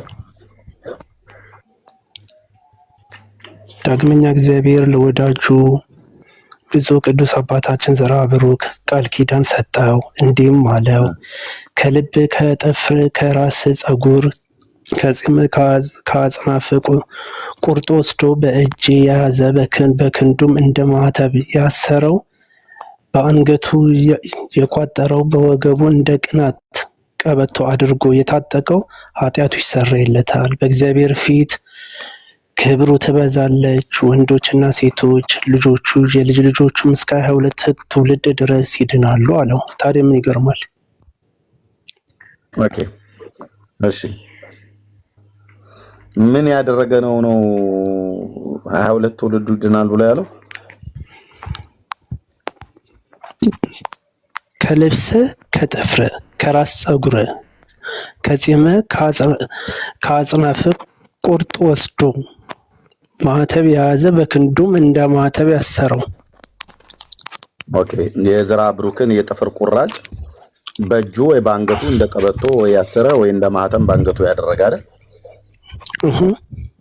የጥፍሩን ቁራጭ። ታዲያ ምን ገረመ? ኦኬ ዘርዓ ብሩክ ስንት ሰው ነው? አንድ ሰው ስንት ጣቶች አሉት? አንድ ጣት። የኦርቶዶክስ ክርስቲያን ሕዝብ ምን ያህል ነው በምድራችን ላይ? ኖ አንተ እኛ ዳኛችን ክርስቶስ እንጂ እኮ ዘርዓ ብሩክ አይደለም። የጠየቅኩ መልሰህ የኢትዮጵያ ኦርቶዶክስ ክርስቲያን ሕዝብ ስንት ነው? ሚሊዮን አይደል? በጣም ትልቅ ሕዝብ ነው። እሺ ጥያቄ ነው። የኦርቶዶክስ ቤተክርስቲያን ሕዝብ ትልቁ ሕዝብ ስለሆነ በምድራችን ላይ የዘርዓ ብሩክን በረከት ይሄንን ቃል ኪዳን አምናለሁ ብሎ ቢል እና ቢያምን እና 22 ትውልዴ እንዲማርልኝ ይፈልጋለሁ ብሎ ይላል። ይኸው በእግዚአብሔር ፊት ክብሩ ትበዛለች፣ ወንዶችና ሴቶች ልጆችም ወንድምነት አሳየው። ወንዶችና ሴቶች ልጆችም እስከ 22 ትውልድ ይድናሉ። ቀጥሎ ያለውንም ሰባቱንም እንጨምርበት ወንድምነት። በከበረች በብፁዕ አባታችሁ ዘርዓ ብሩክም እጅ ክቡር ቆብና ቅዱስ አስኬማን ስጋ ማርያምን የሚባል ንጹሕ የደረት ልብስን ከቆዳ የተሰራ ቅንዓትን የተቀበለ ከዘላለማዊ እሳት ይድናል። ወንዶችና ሴቶች ልጆቹም እሳት ይድናል። ቀጥል። ይድናል። ወንዶችና ሴቶች ልጆቹም እስከ 7 ትውልድ ድረስ ይድናሉ አለ። 22 እና 7 ስንት ነው? ለየብቻ ነው እኮ። ስንት ነው? አታያይዞ ለየብቻ ነው። ለየብቻ ነው። ይሄኛው 7 ትውልድ የሚድነው ምን ያደረገ ነው? ቃል ኪዳን ነው። ቆብና ለይ መጀመሪያ። ጥፍር ያሰረው ግን ቆብ ከደፋው ይበልጣል ማለት ነው። ከላይ ያለው ጥፍርና ፀጉር ያሰረው 22 ትውልድ ነው። ስለዚህ ችግር አለ። ኦኬ ቴንክ ዩ። ስለዚህ የዘራ ብሩክ ጥፍር 20 ጣቶች ነው ያሉት። 5 የእጅ 10 ከታች የ5 የእግር 10 በድምሩ አንድ ሰው 20 ጣት አለው። እንደው ኤክስትራ የሆኑ አንዳንዶቹ ላይ ተቀጽላ የሆኑ እንደሚበቅሉ ብናቅም ማለት ነው። ኦኬ የጥፍሩን ቁራጭ የት ነው የሚገኘው? አሁን ከኦርቶዶክስ ህዝብ አኳያ ይሄንን በረከት 22 ትውልድ ይድናሉ ተብሎ ስለተባለ አሁን በውጭ ዓለም ላይ ሁሉ ያለ ሰው ስለሚሰማ የአየር ትኬት ከፍሎ ቢመጣ የዘራ ብሩክን ጥፍር ፀጉር ማለት የጥፍሩን ቁራጭና ፀጉሩን የት ነው የሚያገኘው? በአምሳያ ነው የሚሰጥክ። በአምሳያ ማለት አመሳስላችሁ የፈረስ አመሳስለን አይደለም። ይኸውልህ በመጀመሪያ ደረጃ ስማ እንጂ ሌላ ቃላቶችን አትናገር። ሌላ ቃላቶችን ማለት ከአንድ ከክርስቶስ ተከታይ ከሆነ ሰው በአምሳያው ነው ብለህ ስላልከኝ ስማኝ እኮ ስማኛ፣ እንዴት ማለት ነው እንጂ የሚሻለው ተግባባን። ከትልቅ አምሳያውን ሰጡት እንዴት ነው? ከብዙ ቃላቶችን ስላየሁት ነው። አምሳያ ማለት ይኸውልህ እንደ እምነት የሚደረግልክ ነገሮች ብዙ ነገሮች አሉ። ለምሳሌ አሁን ዘራ ብሩክ ገዳም ስትሄድ መቼም አንድ ሰው አንድ ጺም ነው፣ ከሞተም በኋላ ላታገኘው ትችላለህ አይደለ? አይገኝም። ስለዚህ አምሳያ ጺማቸውን በምን ደረጃ ነው እኛ የምንቀበለው? በረከታቸውን በምን ደረጃ ነው የምንቀበለው? የመጀመሪያ ደረጃ የሰናፍጭ ቅንጣት ታክል እምነት ቢኖርክ ነው አይደለ? እምነት ብዬ ከያዝኩ የመጀመሪያ ደረጃ የዘራ ብሩክ ገዳም ብትሄድ አጸዶቹ በሙሉ ልክ እንደ ጺም ያዥጋሉ። እንደ ጺም ነው የሚያዥጉት። ሂደህ ማየት ትችላለህ። ታምሩ ዛፎቹ ማለት ነው። ዛፎቹ ተግባባ። እንደዚህ ጓላ አቦ ማለት ነው። ኤርሚ ኤክሰለንት። በቃ አለቀ። ስለዚህ ያንን አምነ መቀበል ነው የመጀመሪያ ደረጃ እምነት ነው። ተግባባ። የዛፎቹ ይሄ ዛፎቹ አይ ቲንክ እነዚህ የቆዩ ኤክሰለንት በጣም የቆዩ ዛፎች እንደዛ አይነት ነገር ያወጣሉ። እዛው ድርሳኖቶቹ ላይም ታሪካቸው አለ። ስለ ዛፎቹም ታሪክ ምናምን አልበቃ ረጃጅም ዘመን የቆዩ ዛፎች እንደ ጥድ፣ ወይራ፣ ኮሶ ምናምን ነገር ዝግባ የመሳሰሉ እንደዚህ አልጌ ነገር ይሰራሉ ማለት አረግ የሚመስል ነገር እላቸው ላይ አብዛኛውን ቦታ የማይሰራበትን ቦታ አለ፣ የሚሰራበት ቦታ እሱን ማለቱ ነው። ተመሳሳዩ የሚሰጠው ለዘራ ብሩክን ያሰረ ተብሎ የሚባለው ተመሳሳዩ የሚሰጠው ለምሳሌ በቀላሉ ልንገርክ፣ የጌታን እራት ትበላላችሁ? አይ ምን ያገናኘዋል? እኛ እንበላለን። ለነገር ነው እንበላለን። እግዚአብሔር ይስጥህ። ስጋዬን የበላ ደሜን የጠጣ ነው የሚልክ አይደለ? ስጋና ደሜ ብሎ የሚለው ከአሁን ከምናወራ ጋር ምን ያገናኘዋል? ለነገር ነው። ንገረኝ እስኪ። በቃ ስለዚህ ስጋና ደሙን ስጋዬን የበላ ደሜን የጠጣ አለ አይደለ? ስጋና ደሙን አሁን እየበላክ ያለው ህብስቱና ወይኑ ነው። ህብስቱና ወይኑን ነው። እኔ ህብስቱን ነው የምበላው፣ ወይኑን ነው የምጠጣው። እሺ ስጋና ደሙን ሳትበላ ህብስቱና ወይኑን ነው የምበላው የምጠጣው። ያ የምበላው ህብስትና ወይን ከጌታ ስጋ ጋር ህብረት እንዳለው ነው መጽሐፍ ቅዱስ የሚነግረን እንጂ ሊትራሊ የጌታ ስጋ ነው ተብሎ እንደዛ መጽሐፍ ቅዱስ ህብረት አለው ይላል እንዴ? ይላል በደንብ በአንድ ያቆርጥ ይላል። እኔና መጠየቅ ያለብን አውጣው እኮ አይደለም፣ አውጣው አይልም። ቴንክ ዩ አንተ አሁን ከዛፉ ሽበት ላይ ወደዚህ እንዳትሄድ አሁን በቃ ልንገርህ። አውጣው ብለኸኛል። ቆይ አውጣው ብለኸኛል። ጴንጤ ቤት አየህ ዝም ብሎ በባዶ መሄድ የለም። አውጣው ብለኸኛል። ደስ ይለኛል። አውጣዋለሁ ማለት ነው።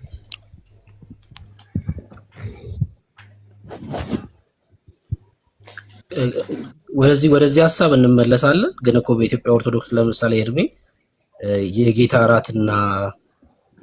እራትን ሲወስዱ ስጋውና ደሙን ነው ብሎ የሚወስዱት ጠላውን ነው። በኢትዮጵያ ኦርቶዶክስ ጠላ ለመድኃኒዓለም ዝክር የተዘጋጀ ጠላ ነው። አላልንም። አንተ ነህ ያልከው። አላልንም አለ። ይሄን ሳላሳየውማ ቆይ ወደ የሚያኔ አላልንም ስላለ ማሳየው። ጠላ አላልንም እኛ። ስጋው ደሙ ነው። አለቀ። ጠላ አላልንም ስላልክ ይኸውልህ አሳይካ በማስረጃ ይኸው ጠላ አላልንም ብለሃል። ድርሳነ መድኃኒዓለም ወገን ለበባ ቆይ አሁን ለመጀመሪያ ጊዜ ጠላ ስጋና ደም ነው ያልነው እኛ እኮ ላሳይክ እኮ እሱን እኮ ላሳይ ያልኩት እኮ አውጣው እኮ እሺ ላሳይክ ይኸው ድርሳነ መድኃኒዓለም ወገለ በባዝ እሺ ማትሉት ምን አለ እሺ ምን አለ ማትሉት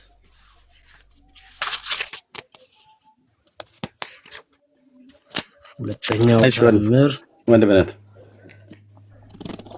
ወይ ኤርሚ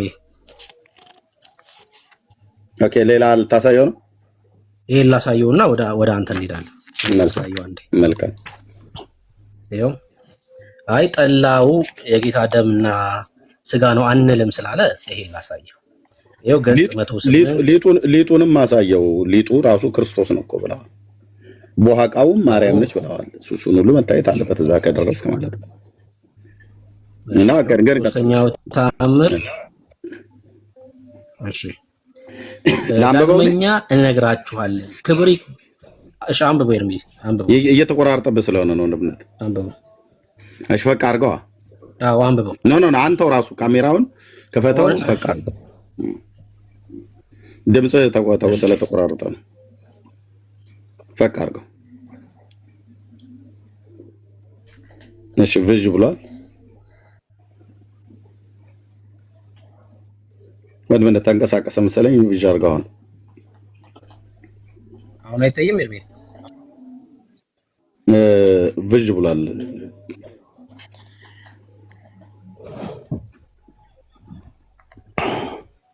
እጅ እየተንቀሳቀሰ ስለሆነ ነው አሁን አይታይም አሁን እየጠራ ነው ቆይ አሁን እየጠራ ነው አዎ አታንቀሳቀሰው እሺ ዳግመኛ እንነግራችኋለን ክብር ይግባውና የመድኃኒዓለም መታሰቢያ የሚደረግበት ሁሉ ከሌላ ጋር አይቀላቀልም የመድኃኒዓለም መታሰቢያ ዝክሩ የሚሰራበት ከሌላ ጋር አይቀላቀልም ማለት ድስት ከሆነ ከሌላ ጋር አይቀላቀልም ወጥ ስለተሰራበት የመድኃኒዓለም ጠላ ከሆነ የተጠመቀበት ማድጋው እንስራው ከሌላ ጋር አይቀላቀልም ለምን የሸክላውም ዕቃውም ሸክላ አይባልም ለምሳሌ ድስቱ ከሸክላ ነው የሚሰራው ማሰሮ ማድጋው ከሸክላ ነው የሚሰራው ይሄ ሁሉ ውሃ የፈላበት ማሰሮ ማብራራት አይጠበቅብህም ታነበኩ ይገባኛል ሚውት አድርገው እሺ የሸክላ ዕቃውንም ሸክላ አይባልም ምን ይባላል ንዋየ ቅድሳት እንጂ ካለ በኋላ ቀጥል ገለጣው ወንድምነት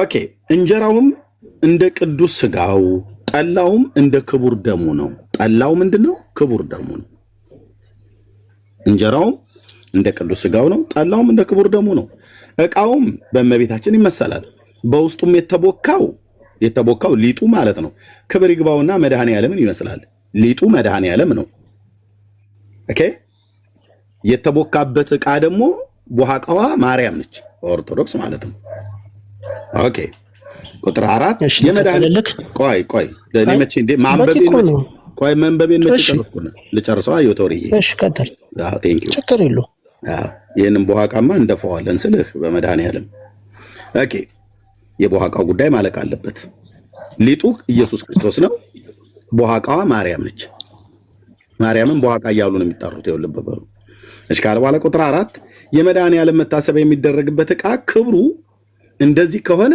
በማኅፀኗ የተሸከመችው እመቤታችን ማርያም ባልከበረች ነበር የተሸከሙት ኪሩቤልና መስቀሉ ባልከበሩ ነበር ክብር ይግባውና ለመድኃኒዓለም የተባለው ሁሉ የከበረ ነው እንደዚሁ የምንሰማው ሁላችንን ያክብረን ይቅርታው ቸርነቱ የእናቱም ልመና በኦርቶዶክሳውያን ላይ ይዝነብባቸው ማለት ነው ኦሬዲ ዘንባል ማለት ነው እሺ የምንበላው ስጋን ብለ ያልከው ወደ ዘራ ብሩክ ላይ የምንሄደው ወንድምነት ተመለስ የዘራ ብሩክ ላይ ይሄኛውን አንሳው ድርሳነ መድኃኒዓለምን እኔ እዚህ ትልቁ ላይ ልሁንና አንዳፍታ የጌታን ራት ተበላላችሁ ይብሏል አዎ እንበላለን የምንበላው ምን ነው ህብስቱን ነው የምንጠጣው ምን ነው ወይኑን ነው እኛ ደም አንጠጣም ወይኑን ነው የምንጠጣው እኛ ስጋ አንበላም ምኑ ነው የምንበላው እንጀራውን ነው የምንበላው ልብ በል እንጀራውን ወይ ደግሞ በትክክለኛ ባይሁዳውያኑ ህብስቱን ነው የሚበላው ቂጣው ማለት ነው የፋሲካውን ቂጣን የበላው ጌታ ከግብጽ ምድር ሲወጡ የበሉትን ማለት ነው ኦኬ ስለዚህ የክርስቶስ እኔ ነኝ እያወራ ያለሁት። እኛ የክርስቶስን አማናዊው ስጋ የበላኑ በዮሐንስ ወንጌል መጽሐፍ ምዕራፍ 6 መሰረት ነው።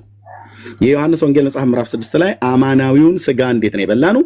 በእምነት ነው የበላኑ።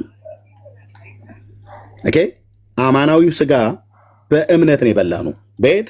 በዮሐንስ 6 ላይ የተጻፈው መሰረት ማለት ነው። ዮሐንስ 6 በጥርስ ስለሚታኘከው ቂጣ አይደለም የሚያወራው። ዮሐንስ 6 በመጠጫ ብርጭቆ ወይ ደግሞ እንደ ሲኒ መለኪያ በምትመስል ነገር የምንጠጣውን ወይ በእርፈ መስቀል የምንሰጣውን አይደለም የሚያወራው። ኦኬ ቴንክ ዩ። ታዲያ የምንበላው ህብስት እና የምንጠጣው ወይን ይኸው እዚህ የተናገረው ቅዱስ ጳውሎስ የምንባርከው የበረከት ጽዋው ማለት ምን ማለት ነው? ወይኑ ማለት ነው። ጽዋ የተባለው በውስጡ በጽዋው ውስጥ ያለው የምንጠጣው ወይን ማለት ነው። ከክርስቶስ ደም ጋራ እንደመጣህ ማሻት በለን ብራዘር፣ ይቆይ ተደብቀ ነበር። ኦኬ የምንባርከው ሚዩት አድርገው የቶር ድምጽ ስላለ ማለት ነው። የምንባርከው የበረከት ጽዋ ማለት የበረከት ጽዋ ወይኑ ማለት ነው። ከክርስቶስ ደም ጋራ ህብረት ያለው አይደለምን ይላል። አዎ ህብረት አለው ነው ብሎ የሚለው እንጂ ቀጥታ ያ ወይኑ የምትጠጡት ቀጥታ ደሙ ነው አይልም። ህብረት አለው ነው ብሎ የሚለው። የምንጠጣው ምንድነው? የወይን ጭማቂ ነው፣ ቪንቶ ነው። ከገበያ የገዛው ቪንቶ እሱን ከገዛ ነው በኋላ ይባረካል በቤተክርስቲያን ስርዓት ማለት ነው። ከዛስ ያ የተባረከው ከተባረከ በኋላ ከጌታ ስጋና ከጌታ ደም ጋራ ህብስቱና ወይኑ ህብረት አለው። ተራ መብል አይሆንም ማለት ነው። ህብረት አለው እንጂ ቀጥታ ሊትራሊ ስጋውን አይልም። ቀጥታ ሊትራሊ ስጋውን የጌታን የበላነው የት ነው? ዮሐንስ 6 ላይ ነው። የጌታን ቀጥታ አማናዊ ስጋ ዮቶር እየተደበክ ነው፣ ካልሆነ ልናስወጣ ነው። ደጋግመህ እየተደበክ አላስወራም እኮ አልከኝ ታዲያ። ኦኬ ስለዚህ ታች ላወርዳ፣ እታች ወረዳ፣ ሌላውን እንቀጥላለን። በመሰማማት አይሆንም እንዴ? አይ ተደበክ ነው ብዬ የምልህ እኔ እኮ አልተደበኩም። ኦኬ እሺ፣ ካልተደበክ እንደዚህ ለፊት ላይ ሆነ። እሺ ቴንክ ዩ።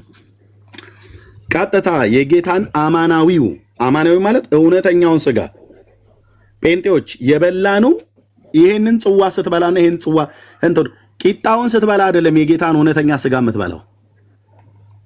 ወይኑን ስትጠጣ አይደለም የጌታ እውነተኛውን ደም የምትጠጣው። የጌታን እውነተኛ ስጋና ደም መብላትና መጠጣት የምትፈልግ ከሆነ ዮሐንስ ወንጌል መጽሐፍ ምዕራፍ 6 ላይ ያለው ጋር ነው። 6:4 እሱን ተወለኛ ወንድም አለ እሱን ለኛ ተው። ኦኬ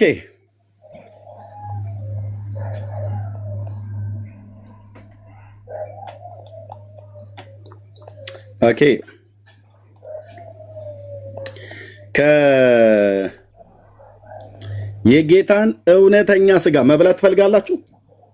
እዚህ ያላችሁ ህዝበ ክርስቲያን የጌታን እውነተኛ ደም መጠጣት ትፈልጋላችሁ? ኑና ብሉ። የት? ኑና ጠጡ። የት? ዮሐንስ 6 ላይ ቁጥር 32 ጀምሮ እንዲህም አላቸው፣ እውነት እውነት እላችኋለሁ። እንመለሳለን ወደ ዘራ ብሩክ ወንድምነት ያዘው። እንዲህም አላቸው፣ እውነት እውነት እላችኋለሁ እውነተኛ እንጀራ ከሰማይ የሚሰጣችሁ አባቴ ነው ያለው።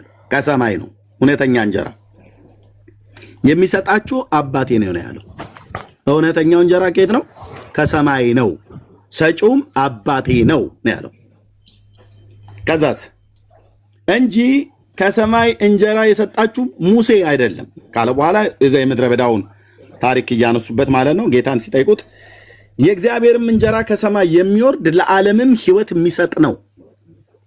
የእግዚአብሔር እንጀራ ከሰማይ የሚወርድ ለዓለምም ሕይወትን የሚሰጥ ነውና። ከዛ ምን አሉት? ገባቸው። አሁን ጌታ ሆይ ይህንን እንጀራ ዘወትር ስጠን አሉት። ዘወትር በቃ ስጠን። የቶር ሚዩት አድርገው ፕሊስ። እንሰጠን ኤኮ አለው ማይክን ስለከፈትክ። ኦኬ ኢየሱስም እንዲህ አላቸው፣ የሕይወት እንጀራ ይህን ህይወት ማግኘት ትፈልጋላችሁ? አዎ የህይወት እንጀራ ጸሎተ ሐሙስ ላይ ቆርጬ የምሰጣችሁ ቂጣ ነው አላለም። ቻለው የህይወት እንጀራ በጸሎተ ሐሙስ በምሴተ ሐሙስ የአይሁድ ፋሲካ በሚበላበት ሰዓት አንስቼ የምሰጣችሁ ቂጣው ነው አላለም። የህይወት እንጀራ ማን ነው ያለው? እኔ ነኝ። እኔ ነኝ። አንተ ከየት ነው የመጣው? በራሱም ፍቃድ በአባቱም ፍቃድ ከሰማያት ተልኮ ነው የመጣው። ከሰማይ የወረደው እንጀራ እሱ ነው። ኦኬ ወደ እኔ የሚመጣ ከቶ አይራብም። ዋት ስለ መብላት አይደለም የሚያወራው ማለት ነው። መብላትም ከሆነ በጥርስ ስለምታኝከው አይደለም የሚያወራው ማለት ነው። አይራብም። በእኔም የሚያምን ሁልጊዜ ከቶ አይጠማም። ቴንክ ዩ ሎርድ። ይሄንን ኢየሱስን እውነተኛውን ስጋ እኔ በልቼዋለሁ፣ እውነተኛውን ደሙን ጠጥቻለሁ። ይሄ ማለት ምን ማለት ነው? በጥርስ ስለሚታኘከው ጵርስፎራ ድሮ በኦርቶዶክስ ሃይማኖት ስቀድስ በእነዚህ እጆቼ ጋግረው የነበረው ጵርስፎራ ዳቦ እርሾ ያልነካው በቤተልሔም ውስጥ 3 ሙልሙል ዳቦ ጋግሬ ስለምመጣው ሳይሆን የሚናገረው ይሄ የሚናገረው እውነተኛ ስለሆነው ስለ እግዚአብሔር ልጅ ነው። ኦኬ እንዳትራብ የምትፈልግ ከሆነ በእኔ የሚያምን ያው ህይወት እንጀራ ወደ እኔ የሚመጣ ከቶ አይራብም። በእኔም የሚያምን ሁልጊዜ ከቶ አይጠማም። ኦኬ ሁልጊዜ እንዳትራቡ ሁልጊዜ እንዳትጠሙ ትፈልጋላችሁ? በእግዚአብሔር ልጅ ስታምን ኢየሱስን እየበላው ነው የህይወትን እንጀራ ማለት ነው እንጂ በጥርስ ስለምታኝከው ነገር አይደለም የሚያወራው። ያ በጥርሳችን አኝከን የምንበላው ህብስቱ በምሴተ ሐሙስ ላይ የተሰጠው ኦኬ እሱ ከጌታ ስጋና ደም ጋራ ህብረት አለው ብሎናል ቅዱስ ጳውሎስ። ለዚህ ነው ጌታ እንዲህ ቅዱስ ጳውሎስ እንደዚህ ያለው ማለት ነው። ቅድም አንደኛ ቆሮንቶስ መጽሐፍ ምዕራፍ 10 ላይ ያው የምንባርከው የበረከት ጽዋ ከክርስቶስ ደም ጋራ የክርስቶስ ደም ሌላው ነው ማለት ነው። አዎ ከክርስቶስ ደም ጋራ ህብረት ያለው አይደለም። ምኑን ነው ህብረት ያለው አይደለም ብሎ የሚለው? ወይኑን ነው ከክርስቶስ ደም ጋራ ህብረት አለው ብሎ ያለው። እናንተ ግን ትላላችሁ ወይኑ ደሙ ነው ትላለ። ተረታም ትውልድ አልኩ። ደሙ የእግዚአብሔር ልጅ ደም መቼ ነው የፈሰሰው? አርብ ከፈሰሰው ደሙ ጋር ምሴተ ሐሙስ ላይ የሰጣቸው ወይኑ እሱ ህብረት አለው እያለ ነው። የሚናቅ ስርዓት አይደለም። አዎ አክብረን የምንወስደው። አዎ እኔ ፔንቴኮስታል ነኝ፣ በቤተክርስቲያናችን እንወስዳለን። ግን ምን ብለን ነው የምንወስደው? የጌታ እራት ብለን ማለት ነው። አማናዊ ስጋ አማናዊ ደም እሱ የተረታ ተረቶች ወሬ ነው። ያው ከጌታ ከክርስቶስ ደም ጋራ የክርስቶስ ደም ከሆነ የክርስቶስ ደም ከክርስቶስ ደም ጋራ ህብረት አለው ይላል አይልም። ህብረት አለው ብሎ ያለው ነው ወይኑን ነው ከክርስቶስ ደም ጋራ ህብረት አለው ብሎ ያለው። ቂጣውን ነው ከክርስቶስ ስጋ ጋራ ህብረት አለው ብሎ ያለው። እዚህ ጋር እንጀራ ተብሎ ስለተጻፈ እንጂ ቀጥታ መጻፍ የነበረበት ቂጣ ነው። ለምን ቂጣ የሚባለው? የአይሁድ የፋሲካ ቂጣ ላይ ነው ይህንን ስርዓት ያደረገው ጌታ። ያ በዘጸአት እርሾ ያልነካውን የበሉበት ማለት ነው። አዎ ስለዚህ በቤተክርስቲያናችን ተቆርሶ በወር አንድ ጊዜ የምንወስደው የጌታ እራት ተብሎ የተባለው ያ ህብስቱ ከጌታ ስጋ ጋራ ከክርስቶስ ስጋ ጋራ ምን አለው? ህብረት አለው። ቂጣውን የክርስቶስ ቀጥተኛ ስጋ ነው ብለህ ካበቃህ በኋላ የክርስቶስ ስጋ ከክርስቶስ ስጋ ጋራ ህብረት አለው ብለን እንድናነባት አድርጓ። ይሰማል? ሉትራውያን፣ መካነ ኢየሱስ፣ ካቶሊክ፣ ኦርቶዶክስ የምትንፏቀቁበት ጥቅስ ማለት ነው። እርሾ ያልነካውን ቂጣ ቀጥታ ስጋው ነው ብለህ ትላለህ። የት አለ ብሎ የሚለው? እንዲያ ከሆነ ከክርስቶስ ስጋ ጋራ ህብረት አለው ብሎ ያለው ምኑን ነው? እንጀራውን ነው። እንጀራው ማለት ቂጣው ማለት ነው።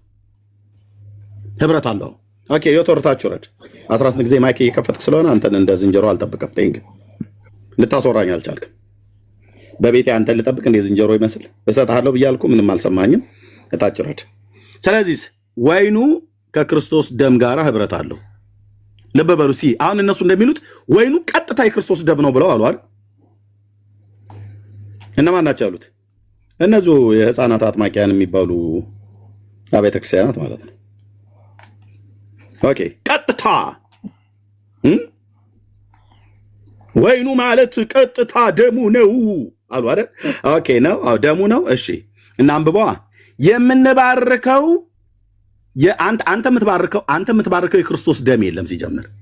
ቴንክ ዩ ሎርድ። አንተ የምትባርከው የክርስቶስ ደም የለም። አንተ የምትባርከው ምንድን ነው? ምኑን ነው? እኛ የምንባርከው ምንድን ነው? ወይኑን ነው የምንባርከው። ወይኑን ፓስተሮቻችን ይባርካሉ። እኔም አገልጋይ ስለሆንኩ ወንጌላዊ ስለሆንኩ ቤተክርስቲያን ማለት ነው። አፈር ደቼ እናስግጥልሃለን። ይሄን የሰው ስርዓት ትምህርት ማለት ነው። እኛ የምንባርከው ምኑን ነው? የክርስቶስን ደም ማን ነው የሚባርክ? አንተ ስትባርከው ነው የክርስቶስ ደም ተባረከ የሚባለው። እኛ የምንባርከው ምኑን ነው? ጽዋውን ነው። ጽዋ ውስጥ ምን አለ? የወይን ጭማቂ ወይ ደግሞ ቪንቶ ማለት ነው። ግልጽ አይደለም? እኔ ማህበረ ምዕመናን አስቆጣኋችሁ? ክብር ለመንፈስ ቅዱስ ይሁን። የሥራው ጠባይ ነው፣ የአገልግሎቱ ጠባይ ነው። ማስደሰት ብቻ ሳይሆን ማናደድም ጭምር ማለት ነው። የሰው ስርዓት ትምህርት ሲፈርስ ትናደዳለህ።